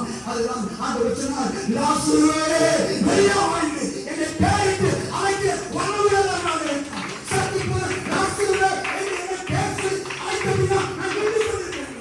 என் பலத்தினால அல்ல, என் ஞானத்தினால அல்ல, என் ஆழ்வாத்தினால அல்ல. அல்லேலூயா, அல்லேலூயா. இயேசு லாசரு செய்ய முடியாதா? இயேசு என்று சொன்னார். 4 நாளுக்கு பிறகு லாசரு கேட்ட முதல் வார்த்தை இயேசுவின் வாயாலே லாசருவே என்கிற வார்த்தை அவன் கேட்கிறவனாக இருந்தான். இயேசு அழைப்பை நான் கேட்கிறவனாக இருக்கிறேன், வெளியே வா என்று சொன்னான். ஒரு ஆள் சொன்னேன், இயேசு சர்வத்தையும் படைத்தவர், சகலத்தையும் அறிந்தவர், உலகத்தை வார்த்தையால் உருவாக்கியவர். அவர் சொல்ல ஆர்வம் கட்டளை நிற்கும். வானம் பூமி ஒளிதான் அவர் வாய் வார்த்தைகள் ஒருவர் ஒளிந்தது. அதனால் ஆண்டவர் அவர் வார்த்தையை எப்பவுமே கேட்கலாம் இருந்தார். அவர் சொன்னார், வெளியே வாங்க சொல்லியிருந்தார். ஆபிரகாம் வெளியே வந்திருப்பான், ஈசாக்கு வெளியே வந்திருப்பான், யாக்கோபு வெளியே வந்திருப்பான், செத்து போயிருந்த அந்த தாவீது வெளியே வந்திருப்பான், யோபு வெளியே வந்திருப்பான், எஸ்தர் வெளியே வந்திருப்பான், ரூத் வெளியே வந்திருப்பான், தேவோட வெளியே வந்திருப்பான். எல்லாம் அங்கே மரித்த பரிசுத்தவான்களாக எழுந்திருப்பான். ஆண்டவருக்கு தெரியும் அது அவர்கள் எழுந்திருக்க வேண்டிய நேரம் அல்ல. அதனால ஆண்டவர் அவருடைய பெயரை மட்டும் தனிப்பட்ட விதத்தில் ஆண்டவர் குறிப்பிட்டு பேர் சொல்லி அழைக்கப்படாத இருக்கிறார். ஒரு சொல்லுங்க, அல்லேலூயா. பிரதான கூட்டத்தின் மத்தியில் உன் பேர் ஒருவரை மாத்திரம் குறிப்பிட்டு அழைக்கிற வல்லமை தேவனாக எல்லாரும் ஆண்டவர் அழைக்கிற உண்மைதான். ஆனால் தனித்தனியாக ஆண்டவர் பேர் சொல்லி அழைக்கிறவராக இருக்கிறார். மனிதன் எவ்வளவு கூட்டம் பிரதான கூட்டத்தையே பார்க்கிறவராக இருக்கிறான். தேவனோ அந்த கூட்டத்தின் மத்தியிலே நான் யாரை உயிர்ப்பிக்கிறோம், நான் பார்த்த எவன் சத்தமாக இருக்கிறான், நான் பார்த்த எவன் உடைய கையில் அழுகி போய் வந்திருக்கிறது, அவனை நான் விடுவிக்க வேண்டும் என்று குறிப்பிட்ட ஒருவருக்காக அவர் வருகிறதை இருக்கிறார்.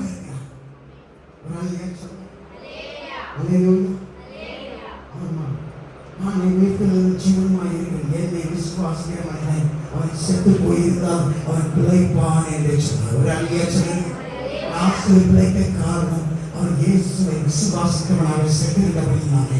இந்த காலையில் இயேசுவை விசுவாசித்துக் கொண்டிருக்கிற விசுவாசியை நீ எந்த புதிய செத்து போய் அங்கே உணர்ந்து போய் நாளை போய் அழுகி போய் ஒன்று முடியாது என்று உன் நம்பிக்கை செத்து போன நிலைமையில் இருக்கிறாரோ அந்த காரியத்தில் என்னால் அந்த காலையில் ஒரு புதிய உயிரை கொடுக்க முடியாது, பிழைக்க செய்ய முடியாது. அவர் உன்னை நோக்கி வருகிறவராக இருக்கிறார். இயேசு அழைத்திருந்தார். அத்தனை கூட்டத்தின் மத்தியில் இயேசு தன் பேரை மட்டும்தான் சொன்னார். லாசர் செய்ய வேண்டியதெல்லாம் அவன் எழும்பது நீவனாக இருக்கிறார். ஒரு அழிய சொல்லுங்க,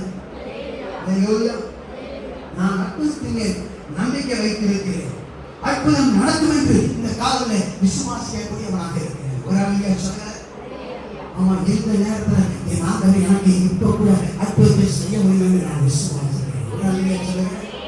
அருமையான போதோடைய வீட்டில் இளம் வாலிப பிள்ளைகளுக்கு நான் கர்த்தருடைய வார்த்தை சொல்லும்போது கண்ணீரோடு அந்த நடு ராத்திரியிலும் அதிகாலையிலும் அந்த டைத்திலும் அவர்கள் தேவன் என்னை விளையாடப்பட்டவராக பார்க்கிறார் என்று தேவனுக்கு நேராக ஒரு அர்ப்பணித்ததை என்னால் உணர முடிந்தது. ஒரு அழிய சொல்லுங்க.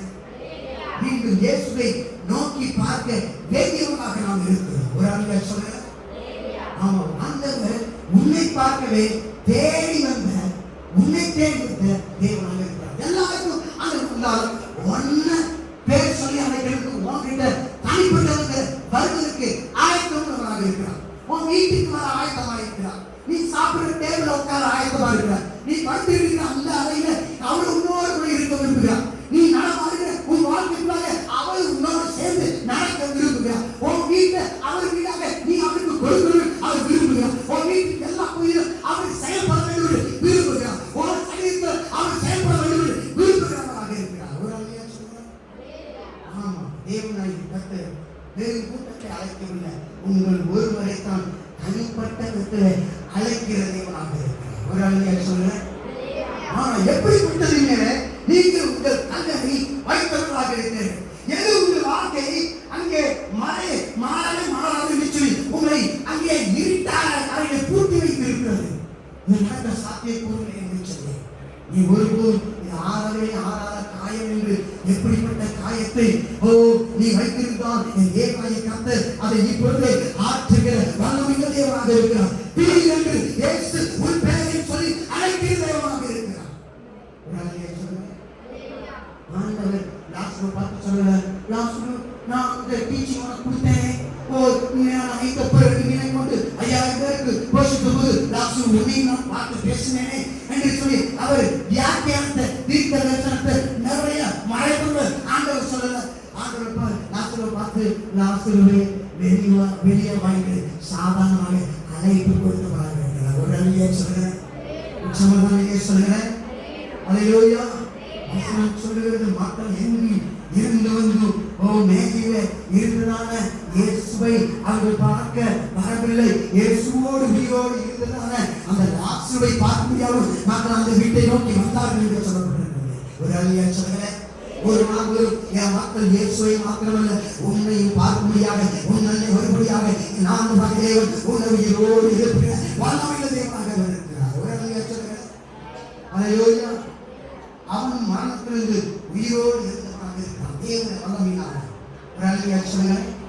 அதனால்தான் இன்னைக்கு இயேசு உனக்குரிய முழு தேவ திட்டத்தையும் உனக்கு தராமல் உன் பெயரை மாற்றும் சொல்லி உன்னை அழைக்கிறவனாக இருக்கிறார்.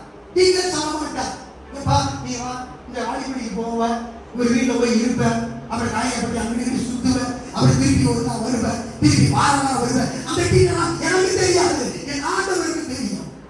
ஒரு அழியா சொல்கிறேன். இயேசு உனக்கு சொல்லுகிறார், நானே உயிர் தருதல் என்கிறார். உயிர் தருதல் மரித்தவர்களுக்கு தான் உயிர் தாங்க முன்னாக இருக்கிறது என்று நம் மனதிலே வைத்தவனாக இருக்க வேண்டும். ஒரு அழியா சொல்கிறேன். அல்லேலூயா. செத்து போன நமக்கு தேவையானதெல்லாம் லாஸ்ட்லே வெளியே வாழ்ந்து உயிர் மட்டுமே நமக்கு அவசியமானதாக இருக்கிறது. ஒரு அழியா சொல்கிறேன். அல்லேலூயா. இதை விசுவாசிக்கிறவன் மரித்தாலும் பிழைப்பான். நீங்கள் இதை விசுவாசிக்கிறீர்களா? நீங்கள் இதை நம்புகிறீர்களா? அதுதான் பார்க்க வேண்டும். ஒரு அழியா சொல்கிறேன். சொன்ன மாதிரி அவருடைய கடைசி நாள் உலகத்தை ஞாயிற்று வரும்போது அப்ப எங்க அப்பா எந்திரிப்பாரு, அப்ப நான் எந்திரிப்பேன், அப்ப நான் உங்களுக்காக பரலோகத்துக்கு போவேன். இது வரைக்கும் நான் எப்படி இருப்பேன், சும்மா கை கட்டிக்கிட்டு இருப்பேன்னு சொல்றேன். ஒரு அழியா சொல்றேன். கூட்டத்தார் அழுது கொண்டிருந்தார்கள். இன்னும் மரியாதை உட்கார்ந்து கொண்டிருந்தார் வீட்டிலேயே. இன்னும் மாத்தா விசுவாசியாமல் இருந்தார். ஆனால் ஒரே ஒருவன் மாத்திரம் விசுவாசித்துக் கொண்டிருந்தான். அவன் தான் ஏற்கனவே 4 நாட்கள் முன்பதாக செத்து போய் அங்கு அழுகி போய் அங்கு கல்லறைக்குள் இருந்தாலே அவன் தான் இயேசுவை விசுவாசித்தவனாக கல்லறைக்குள் இருந்தான். இயேசு சொன்ன ஒரு வார்த்தையை கேட்டவனே அவன் எழுப்பி உள்ளே தத்தி தத்தி அவன் நடந்து வந்து கொண்டிருந்தான். பிடித்து வந்து கொண்டிருந்தான். ஏசு அவனை பார்த்து சொன்னாரு, அங்கே இருக்கிற பார்த்து சொன்னாரு, முதல்ல கல்லை புரட்டீங்க, இப்ப போய் அவனை சுற்றி இருக்கிறதால அந்த மரண சீரர்களை காட்ட வைத்து விடுங்கள் என்று சொன்னான். நாளை போன நிலைமையில் இருந்தது உண்மைதான். ஒரு முறை கண்டிப்பதாக கூறப்பட்டிருந்தது உண்மைதான். ஆண்டவர் நம்மை உயிர்ப்பித்த பிறகும், ஆண்டவர் நம்மை சபையை நிலைநிறுத்தின பிறகும், விசுவாசித்த பிறகும், ஞானஸ்நானம் பிறகும், அபிஷேகம் பெற்ற பிறகும், நம்மால் ஆண்டவர் சொல்களை செய்ய முடியவில்லை. ஆனால் ஆண்டவருக்கு பிரியமாக நடக்க முடியவில்லை. தத்தி தத்தி குதிக்கிறவர்களாக இருக்கிறோம். நம்மால் கண்கள் இருந்தும் பார்க்க முடியாதவர்களாக இருக்கிறோம். அழுகி போன செத்து போன கண்கள் இப்பொழுது உயிர் கலந்தாலும் நம்மை சுற்றிலும் எதை பார்க்க முடியாதவர்கள் மரணச்சியாக நம்மை சுற்றிக் கொண்டே இருக்கிறபடினாலே ஆண்டவர் சொல்கிறார், இப்பொழுது உயிர் இருந்தா பார்த்தாது, காது நடந்தா பார்த்தாது, கையா செய்யணும், கண்ணு பார்க்கணும், வாய் பேசணும்னா நீ செய்ய வேண்டியதா உன்னை தடுத்துக் கொண்டிருக்கிற மரண சீரரை நீ கட்டவிழ்க்க விட்டுள்ளாக இருக்கிறீர்கள். நீ செயல்பட முடியாதபடி உனக்கு நீ சுற்றி வைத்திருக்கிற மரண சீரர்கள் எதுவாக இருக்கிறது? என் கணவனாக இருக்கலாம், மனைவியாக இருக்கலாம், பிள்ளைகளாக இருக்கலாம், என்னுடைய திட்டங்களாக இருக்கலாம், என்னுடைய ஆசைகளாக இருக்கலாம், என்னுடைய பிளான்ஸாக இருக்கலாம். ஆண்டவர் சொல்றாரு, அந்த மரண சீரர்களை நீ இப்பொழுது கட்டவிழ்ப்பி விடுவாயா? நான் உன்னை விடுவித்ததை நீ பார்க்க முடியும். நான் விடுவித்தபடி நீ செயல்படுவதை நீ மாத்திரமல்ல அநேகர் பார்க்க முடியும். நீ இப்பொழுது உயிரோடு கூட தட்டி தட்டி வருவது மாத்திரமல்ல, நீ என்னை திரும்ப என்னை வீட்டுக்குள்ளாக அழைத்து செல்ல முடியும் என்று சொல்லி ஆண்டவர் அங்கே இருக்கிற பார்த்து சொன்னாரு, மரண சீரர்களை கட்டவிழ்த்து விடுங்கள் என்று சொன்னார். ஒரு அழிக்க சொல்லுங்க. அல்லேலூயா, அல்லேலூயா, ஆமென், அல்லேலூயா. நீங்கள் இன்னும் எனக்கு கொஞ்சம் பலம் இருக்கிறது, என் மாம்சம் இன்னும் ஆரோக்கியமாக இருக்கிறது என்று சொன்னால் உங்களால் கேட்க முடியாது, பார்க்க முடியாது. அந்த பார்க்கிற பார்வை வேற, இப்ப பார்க்கிற பார்வை வேற. முதல்ல சொந்த படத்துல பார்த்தீங்க. இப்ப ஆண்டவர்களை உயிரை பண்ணி இருக்கிறாரு. செத்து போனவர்களுக்கு ஆண்டவர்களுக்கு புதிய உயிரை கொடுத்திருக்கிறாரு. ஆனாலும் உங்களால நடக்க முடியல, பேச முடியல, பார்க்க முடியல. காரணம் நீங்க ஏதோ ஒரு மரண சீலையா ஒரு சுத்தி கொண்டே இருக்கிறீங்க. என் மகனி சொல்லிட்டா, என் மாமி சொல்லிட்டா, என் ஜாதிக்காரன் சொல்லிட்டா, எனக்கு பிரியமான சொல்லிட்டா, அவன் சொல்லிட்டா, இவன் சொல்லிட்டா என்று சொல்லி உங்களுக்கு நீங்களே சுற்றி வைத்திருக்கிற அந்த மரண சீலைகளை நீங்க எப்பொழுது அகற்றுவீர்களோ, கட்டவிழ்த்து விடுவீர்களோ, உங்களை விட்டு அகற்றுவீர்களோ, அப்பொழுதுதான் தேவனுக்காக நீங்கள் தான் செயல்படக்கூடியவராக மாற முடியும்.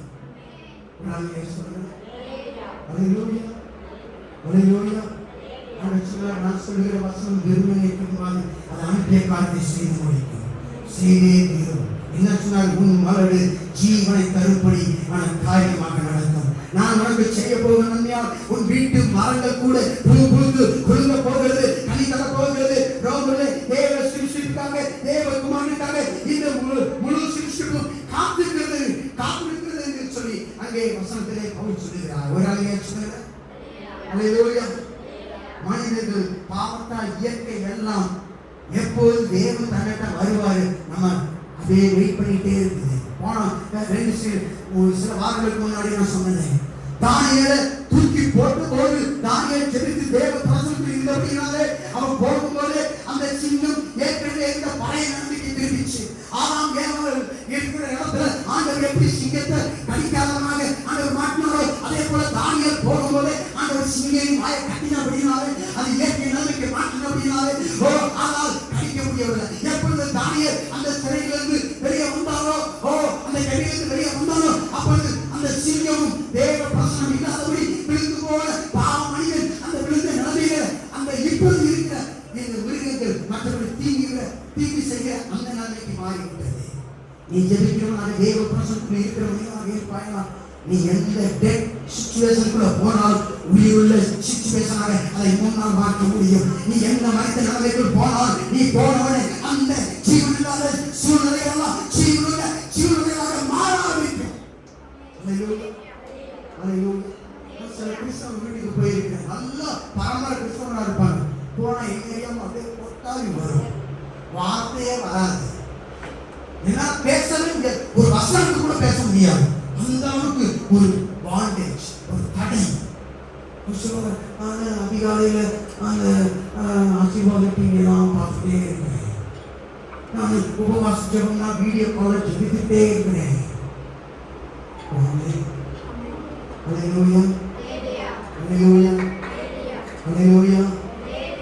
தேவனால கூடாத தேவனால் எல்லாம் கூடும். செத்து போன லாசரை உயிரோடு எழுப்பினது ஆண்டவர் 4 நாளைக்கு பிறகு அவர் உயிரோடு எழுப்பினார். காரணம் யூதர்கள் நம்பினாங்க 3 நாள் வரைக்கும் அந்த உயிர் செத்து போனவர்களாக போறது லேசான காரியம். அதனால அவங்களுடைய நம்பிக்கை செத்த பிறகு ஆண்டவர் அவரை 4வது நாள் உயிரோடு எழுப்பினது நிமித்தமாக அவரை இதுவரை விசுவாசியாத அநேக விசுவாசிக்கும்படியாக நான் அங்கே போய் லாசரை எழுப்ப வேண்டும். அதனால அவன் செத்ததுக்காக நான் சந்தோஷப்படுகிறேன், நீங்கள் விசுவாசிப்பதற்கு ஏதுவாக இருக்கும்படியாக என்று சொன்னார். தேவன் இன்றைக்கும் கர்த்தருடைய விடுதலை நாளாக இந்த நாளை ஆண்டவர் நியமித்திருக்கிறார். இந்த சமயத்தை ஆண்டவர் உன் வாக்களை விடுதலை தரும் நேரமாக நியமித்திருக்கிறார். அல்லேலூயா. நாளைக்கு எப்படி என்று தெரியாது, நாளை அல்ல, இன்றைக்கே ரட்சிப்பின் நாளாக இருக்கிறது, இன்றைக்கே ரட்சணிய நாளாக இருக்கிறது. தேவனாகிய கர்த்தரை நீ விசுவாசிப்பாயானால் அங்கே 20 மைல் தூரம் என்பது ரொம்ப கிட்டவே இருந்தது. இயேசு அங்கே அந்த லாசரு அந்த 2 நாள் தூரத்துல அவர் இயேசு கையில அவன் இருந்தான். ஒரு அங்கே சொல்றேன், 2 நாள் தூரத்துல இருந்தான். அவனால என்ன செய்ய முடியல, தன் உயிரை பிடித்து கொண்டு இருக்க முடியல. ஆண்டவர் பார்த்தாரு, 2 நாள் ஸ்டே பண்ணாரு. 2 + 2 4 நாள் முயற்சி. அவன் நம்பிக்கையில செத்த பிறகு எல்லாருமே நம்பிக்கை போன பிறகு ஆண்டவர் அவனை தேடினார். ஒரு அங்கே சொல்றேன், சொல்லுங்க, தேவனுடைய கர்த்தர் உன் வாழ்க்கையில் எந்தெந்த நிலைமைகள் செத்து போய் இருக்கிறதோ அதையெல்லாம் உயிரை கொள்ளும்படியாக அவர் இந்த காலை விரும்புகிற வல்லமையிலே ஒரு அன்னையா சொல்றேன். நம்ம ஆண்டவருக்கு அவரால் முடியும், அவரால் உங்ககிட்ட வராமலே சுகத்தை கொடுக்க முடியும், அவர் இருக்கிற இடத்திலிருந்தே அவர் விடுதலை கொடுக்க முடியும். ஆனால் அவர் இதுவரைக்கும் விடுதலை கொடுக்காமல் இருக்கிறதுக்கு காரணம் என்ன தெரியுமா? தேவன் வாக்குல இருக்கிற ஒரு கல்லை புரட்ட வேண்டும் என்பதற்காக, ஒருவரை ஆண்டவர் பயன்படுத்த வேண்டும் என்பதற்காகவே ஒரு வாக்குல சில மரித்த சூழ்நிலைகளை அவர் அனுமதித்தவராக இருக்கிறார். நான் மரித்தாத்தான் என்னை உயிர்ப்பிக்க தேவன் இன்னொரு மனிதனை பயன்படுத்த விரும்புகிறார். சொன்னாரு, கல்லை புரட்டுங்கள் என்று சொன்னார். தேவன் அற்புதத்தை செய்கிறவர் தான். ஆனா நீங்களும் நானும் தான் அந்த அற்புதத்துக்கு முன்னாடி கற்களை புரட்ட வேண்டியவர்களாக இருக்கிறோம். தேவனால் வானத்திலிருந்து அற்புதத்தை செய்ய முடியும், உண்மைதான். எல்லாரையும் ரசிக்க வைக்க முடியும், உண்மைதான். ஆனா ஆண்டவருக்கு ஊழியக்காரர்கள் பயன்படுத்த விரும்புகிறார், அவரோடு வேலை செய்ய முடியாது. ஒரு அன்னைய சொல்லுங்க, அல்லேலூயா. ஆமா, தேவன் இயேசுவோடு கூட சீசர்களும் வேலை செய்ய வேண்டும் என்பதற்காக தான் ஆண்டவர் சீசரை பார்த்து சொன்னாரு, இந்த கல்லை புரட்டுவே என்று சொன்னார். ஒரு அன்னைய சொல்லுங்க. அதனாலதான் நீங்களும் நானும் நம்முடைய வாழ்க்கையில் இருக்கிற ஏதோ ஒரு கல்லை அகற்ற வேண்டியவர்களாக இருக்கிறோம். நம்முடைய வேலை செத்தவரை உயிரோடு எழுப்புகிற வேலை அல்ல. நம்முடைய வேலை எல்லாம் கல்லை புரட்ட வேண்டும். ஆனா ஆண்டவர் கல்லை புரட்ட சொன்னா நம்ம என்ன நினைக்கிறோம்? ஐயோ, இந்த மனுஷன் நம்ம உயிரோடு எழுப்பணுமே, செத்து போயிட்டாங்க, 4 நாளைக்கு முன்னாடி அங்கே கல்லை புரட்ட சொல்றவர் நீங்க உயிரோடு எழுப்புகிறான்னு சொல்லி வரணும் பயந்துகிட்டு இருந்தாங்க. ஒரு அன்னையா சொல்லுகிறேன், அல்லேலூயா. என் வாழ்க்கையில் இருக்கும் தேவ ஒன்றை நான் எடுத்து போட்டு விட வேண்டியவனாக இருக்கிறேன். என் வாழ்க்கையை அந்த அற்புதத்தை செய்வதற்கு ஏதோ ஒரு காரியத்தை மாற்றிவிட வேண்டியவனாக இருக்கிறேன். நீங்கள் இயேசுவோடு நெருங்கி இருப்பதற்காக உங்கள் வாழ்க்கையில் இருக்கிற ஏதோ ஒரு காரியத்தை நீங்கள் எடுத்து போட்டு விட வேண்டிய நபராக இருக்கிறீர்கள். நான் இயேசுவோடு நெருங்கி இருப்பதற்காகவே தேவன் அந்த கல்லை புரட்டி போட வேண்டும். இயேசுவுக்கும் எனக்கும் நடுவே ஒரு கல் என்னை தடுத்துக் கொண்டிருக்கிறது. இயேசு சொன்னாரு, எப்ப ராசன்வே நீங்க நான் ரொம்ப க்ளோஸ் பண்ணு, நீ என்னை ரொம்ப நேசிக்கிற, நான் உன்னை நேசிக்கிறேன் ஆண்டவராக. ஆனா நம்ம நடுவுல 2 பேருக்கு நடுவுல ஒரு கல் இருக்குப்பா, அதை எடுத்து போட்டு நம்ம 2 பேரும் ஒன்றாக இணைவோம் என்று சொல்லுகிறாங்க. ராமியா சொல்லுங்க. ஒரு பிறரை மன்னிக்க முடியாத இருக்கலாம், தகாத பழக்க வழக்கமாக இருக்கலாம், தேவையில்லாத நட்புகளாக இருக்கலாம். அந்த கல்லானது எடுத்து போடப்பட வேண்டிய கல்லாக இருக்கிறது. ஒரு அழியா சொல்லுங்க.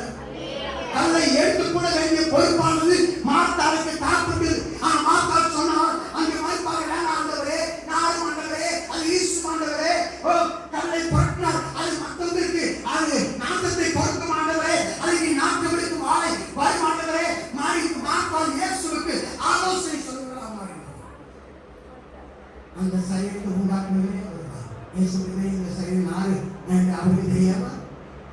அவன் அந்த சரீரத்துக்கு இருதயத்தை வச்சிருக்க அவருக்கு தெரியாதா? இந்த இருதயத்துடைய கெப்பாசிட்டி எத்தனை நாள் இருக்குன்னு அவருக்கு தெரியாதா? எத்தனை நாள் ஒரு மனுஷன் பூமிக்குள்ள மண்ணுக்குள்ள இருந்தாலும் அவன் எவ்வளவு நாள் ஒரு சாப்பிடாட்டி குடிக்காட்டி எவ்வளவு நாள் இருக்க முடியுன்றது இயேசுவுக்கு தெரியாதா? படைத்தவருக்கு தெரியாதா? ஆனா மார்த்தாள் இயேசுவுக்கு அறிவுரை கொடுக்கிறான். இயேசுவே, என் சகோதரன் நீ இருந்திருந்தா செத்தே போயிருக்க மாட்டான். இப்ப வந்துட்டீங்க, வந்தது இல்லாம நீங்க நார்த்தம் எடுக்கிறத பெரிய காணிக்கை சொல்றீங்க. சர்ச்சுக்கு போனா நம்ம அப்பா பிதாவே உள்ள நாரிக்கிட்டு போகும். வெள்ளை அடிக்கப்பட்ட கல்லறையிலே சட்டை கல் பார்த்தா எலும்பு மட்டும் தருக்கு, உயிரும் இல்லை, ஒண்ணு இல்லை, வெறும் ஸ்கெலட்டன் தான் நின்றுக்கிறது, வேறு எலும்பு தான் இருக்குது. நீ ஒரு சரீரத்தால ஒரு இழுத்து கிழிச்சு கலரை நீ ஸ்ட்ரெயிட்டா பாட்டு பிடிச்சிட்டு இருக்கிறீங்க.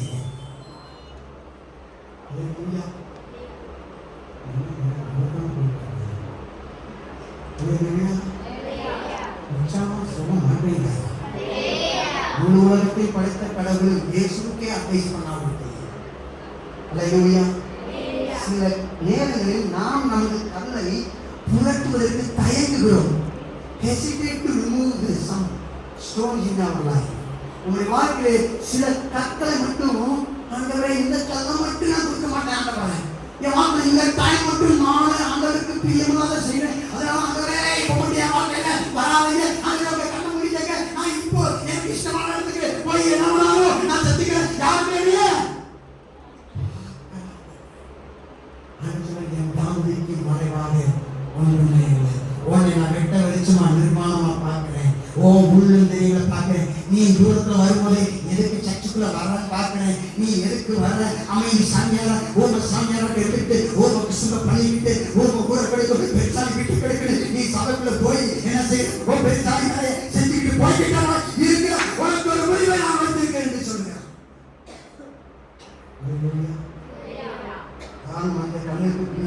எப்படிப்பட்ட நாட்டம் வருங்கிறத நம்ம அறிந்திருக்கிறதுனாலதான் அந்த கதை மட்டும் இது எனக்கு மட்டும்தான். நானே ராஜா, நானே மந்திரி, நான் அவன் இல்லை எல்லாத்தையும் உன்னிடம் சொல்வதற்கு. நாம் கல்லை புரட்டாமல் இருந்தால் கல்லுக்கு முன்னாக நாம் போட்டிருக்கும் மறுமணத்தை மாத்திரம் மக்கள் பார்க்கிறதுக்காக கல்லுக்கு பின்பாக இருக்கும் நாட்டத்தை மக்கள் பார்க்க வேண்டும் என்று நாம் எண்ணுவதனாலே கல்லை புரட்டாமல் இருக்கிறோம். எப்படி நான் தப்பு செஞ்சுட்டு இவன்ட்ட சொன்னா இந்த போராளி எப்படிப்பட்டவன் தெரியுமா? இது பயங்கரமான இருப்பான்.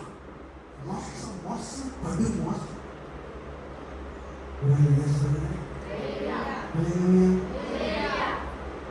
இன்னொரு ரகசியத்தை உங்களுக்கு சொல்லணுமா?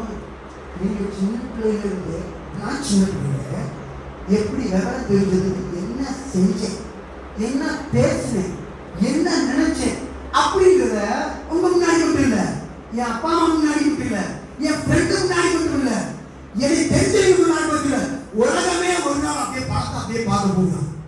இப்ப நான் பிரசங்க பண்ணது இருக்கு எல்லாத்தையும் பார்க்க.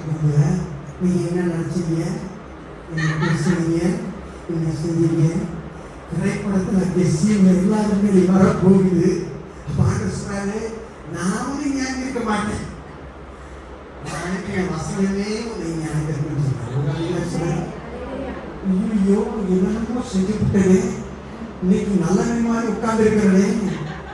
அப்பா இவன் பார்க்க போறான், அவன் பார்க்க போறான், அவன் பார்க்க போறான், இவன் பார்க்க போறான். இன்னொன்னு தெரியுமா, நீங்க யார விரோதி நினைக்கிறீங்களோ நரகத்துல அவனை பார்த்தீங்கன்னா அவன் விடுவான் உங்களை நல்லா பாய்ச்சி.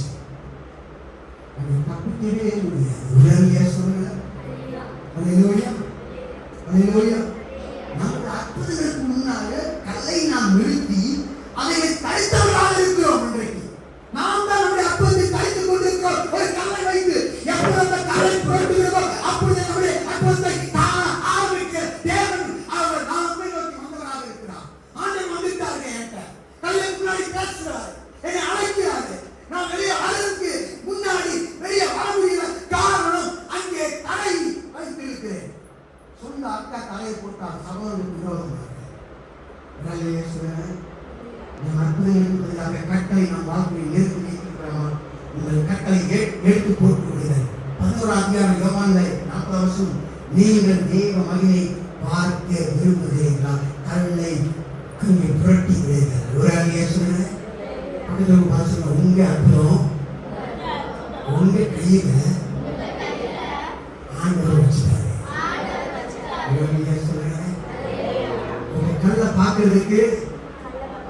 உங்க கல்லை பார்க்கறதுக்கு செத்தவராக இல்லை, உங்க கல்லுக்கு முன்னாடி இருக்கிற இயேசுவை பார்க்கறதுக்கு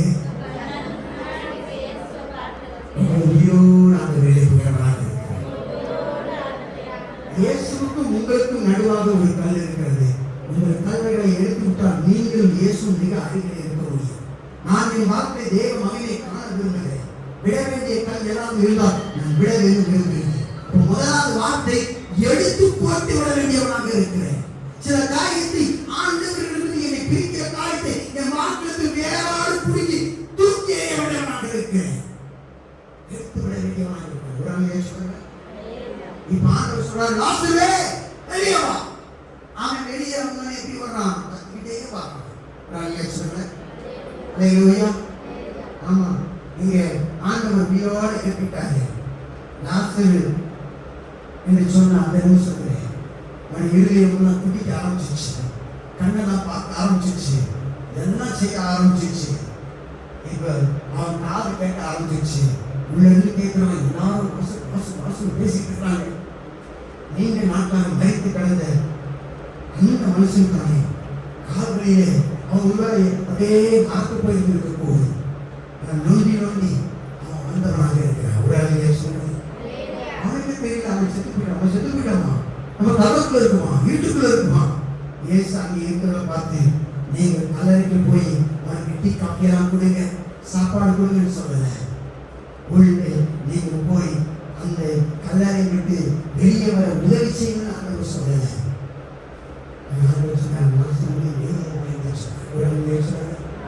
சில ஆண்களுக்கு எப்ப பார்த்தாலும் உதவி யாராவது செஞ்சுக்கிட்டே இருக்கணும். உதவி செய்யலைன்னா ஆண்டவர் என்னை என்ன செஞ்சுக்கலாம், அப்படியே உயிர் உள்ள சரீரமா மாற்றினவர் அந்த தலைச்செயலும் அந்த தலைச்செயலும் பெரிய வர வச்சுக்கலாமே. ஆண்டவனை சர்ச்சை கொண்டு வந்து என்னை அப்படியே அவரே பரிசுத்தமா வரவே அப்படியே உற்சாகம் செய்யலாமே. பாவம் ஓடி அப்படின்னு சொல்லிடலாமே. சொல்லுங்க, ஏன்னா சில மக்கள் எப்போ யாராவது உதவி செய்யலாம், யாராவது உங்களுக்கு உணவுகளுக்கு சும்மா எப்போ அங்கே உட்கார்ந்து கொண்டு படுத்துக் கொண்டே இருக்கக்கூடாது. சில நேரம் நீங்களாக எழுந்திருக்க வேண்டியவர்களாக, நீங்களாக எழுந்திருக்க வேண்டிய லாசர்களாக இருக்கிறது. ஒரு அங்கே சொல்ல லாசர் தானாக எழுந்திருக்க வேண்டியவனாக இருக்கான். ஆண்டவர் உங்களை பார்த்து எதையோ செய்ய சொல்லியும் இதுவரைக்கும் செய்யாமல் இருந்திருக்கிறீங்களா? ஆண்டவர் சொல்லுவார், எத்தனையோ வருஷத்துக்கு முன்னாடி, மகளே இதை செய்ய எனக்காக சொல்வார். அப்படி ஆண்டவரே செய்யாதவரே செய்யாதவரே போயிருப்பீங்க. அவர் ஏதாவது ஒரு பாஸ்ட் தான் ஐயா ஆண்டவருடைய வார்த்தை என்ன சுத்தம் வச்சிருக்கிறாரு, அது நீங்க ஜெபம் பண்ணி உபவாசம் பண்ணி எழுத சொல்றீங்களா? நான் என்னை பார்த்து யாரா கேட்டா அதான் சொல்லுவேன். ஆமா ஏற்கனவே உங்கள் ஆண்டவர் ஏதாவது ஒரு செய்ய சொல், இந்த விஷயத்தை நீங்க என்ன செய்யாம இருக்கிறீங்களா? அப்படின்னா தயவுசெய்து போங்க, நான் வேற யாரும் பார்க்கணும். அந்த வார்த்தைக்கே நீங்க இப்படி இருந்தா இப்ப எப்படி புது வார்த்தை ஆண்டவர் கொடுப்பான்னு எதிர்பார்க்கலாம். நீங்க நினைக்கிற ஆண்டவர் வாழ்ந்துட்டாருன்னு ஆண்டவர் என்னைக்கும் மறக்க மாட்டார். உங்ககிட்ட எதை செய்ய சொன்னாலும் நீங்க செய்யும் வரை உங்க வார்த்தை வேறு காரியத்தை செய்ய சொல்ல மாட்டார். சேரை எடுத்து போடு சொன்னவர், அதுக்கு பிறகு உன்னை சபை கூட்டுன்னு சொன்னவர், உன்னை நான் போய் பிரசங்கம் பண்ணு சொன்னவர், நீ செய்ய செய்ய உன்னை எடுத்து பயன்படுத்த ஆரம்பித்துக் கொண்டே இருப்பார். ஒரு ஆளியா சொல்லுங்க, சேரை கிளீன் பண்ணி சொன்னா நான் பின்னாடி பிரிவு என்னை சொல்லல, உன்னை தான் சொல்றாரு. நான் சொல்றதை விட ஆண்டவர் என்னைத்தான் சொல்கிறார். நான் இறங்கி செய்யும்போது எப்பொழுது என்னை சேரை எடுத்து போடுகிறவனாக ஆண்டவரை கேட்க என்னை ஆண்டவர் மேடைகளை கொண்டு வருகிறார். இந்த மேடையில் மாத்திரமல்ல, பல மேடைகளுக்கு மாத்திரமல்ல, தேவன் உன்னதத்தின் பாதையினராக என்னை அழைத்துக் கொண்டு போகிறவராக இருக்கிறார். முதல்ல ஆண்டவர் சொன்ன வார்த்தைக்கு இதுவரைக்கும் இப்படி எல்லாம் இன்னொரு புதிய வார்த்தை ஆண்டவர் கொடுக்க மாட்டார். ஏற்கனவே சொன்ன வார்த்தைக்கு நீங்க கீழ்ப்படி ஆரம்பிக்கும் போது அடுத்த வார்த்தை அப்பொழுதுதான் தேவன் உங்களுக்கு எனக்கும் வெளிப்படுத்துகிற பரமமிக தேவனாக இருக்கிறார். கீழ்ப்படிய வேண்டியவனாக இருக்கிறேன். ஆண்டவர் சொல்லுவது நானாக வர வேண்டியவனாக இருக்கிறேன். ஒரு ஆளுமையை சொல்லுங்க. அல்லேலூயா. நாங்க சர்ச்சை முடிஞ்சே அப்படியே எந்திரிச்சு போயிட மாட்டோம். பசியோடு தான் வருவோம். இந்த வாழ்வு கூட்டலாம் முடிஞ்சிடும். இந்த சேர் எடுத்து போடும்போது லைட் ஆஃப் பண்ணுவோம், எல்லாம் செய்வோம். நம்ம சபையில இன்னைக்கு ஒருவேளை நடக்கும், அடுத்த வாரம் நடக்குமா?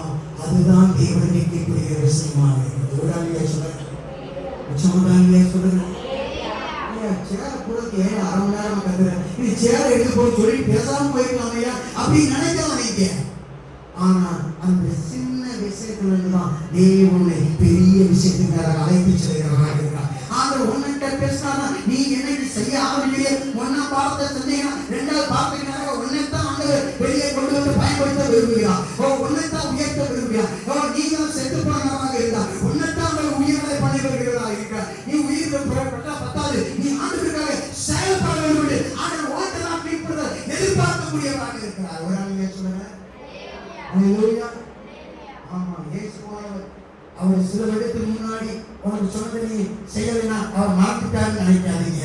அவர் இன்னும் அதை நீங்க செய்து எதிர்பார்க்கிறவராக இருக்கிறார். ஒரு ஆளுங்க சொல்லுங்க. அல்லேலூயா.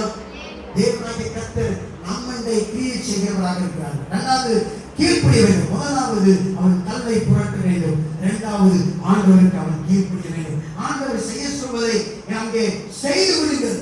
இப்பொழுது இங்கே இருக்கும்போதே அதை செய்து விட்டால் தேவனாகிய கர்த்தருடைய அடுத்த அற்புதத்திற்கு நேராக உங்களை வழிநடத்துகிற அவர் முன்மொழிவதற்காக இருக்கிறார். ஒரு ஆளுமையை சொல்லுங்க. 11ஆம் அதிகாரம் 44 ஆண்டவர் சொன்னார், அவன் கட்டுகளை அறுத்து விடுங்கள் என்று சொன்னார். சீரையால் சுட்டப்பட்டிருக்கும் துணியை அவிழ்த்து விடுங்கள், இவனை கட்டவிழ்த்து விடுங்கள் என்று சொன்னார்.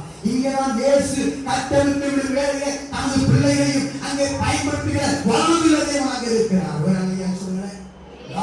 தான் முற்றிலுமாக முழுவதுமாக அவன் திரைச்சி அங்கே மரணசீலரால் கட்டப்பட்டவனாக இருந்தான். லாசுவால் அசைக்க முடியவில்லை, பேச முடியவில்லை, நுகர முடியவில்லை, சாப்பிட முடியவில்லை, பார்க்க முடியவில்லை, நடக்க முடியவில்லை. அங்கே கட்டப்பட்ட அந்த அங்கே ஒன்றுமே பண்ண முடியாதவனாக எல்லா உயிர்த்த சைவம் இருந்தபோது அவனால் எதையுமே விடுதலை செய்ய முடியாதவனாக அவன் இருந்தான். அவன் கட்டவிழ்த்து விட வேண்டும், அவன் போக வேண்டிய நபராக இருக்கிறான். அவன் நல்லதுக்குள்ளே உலாவுகிற மனிதனாக அல்ல,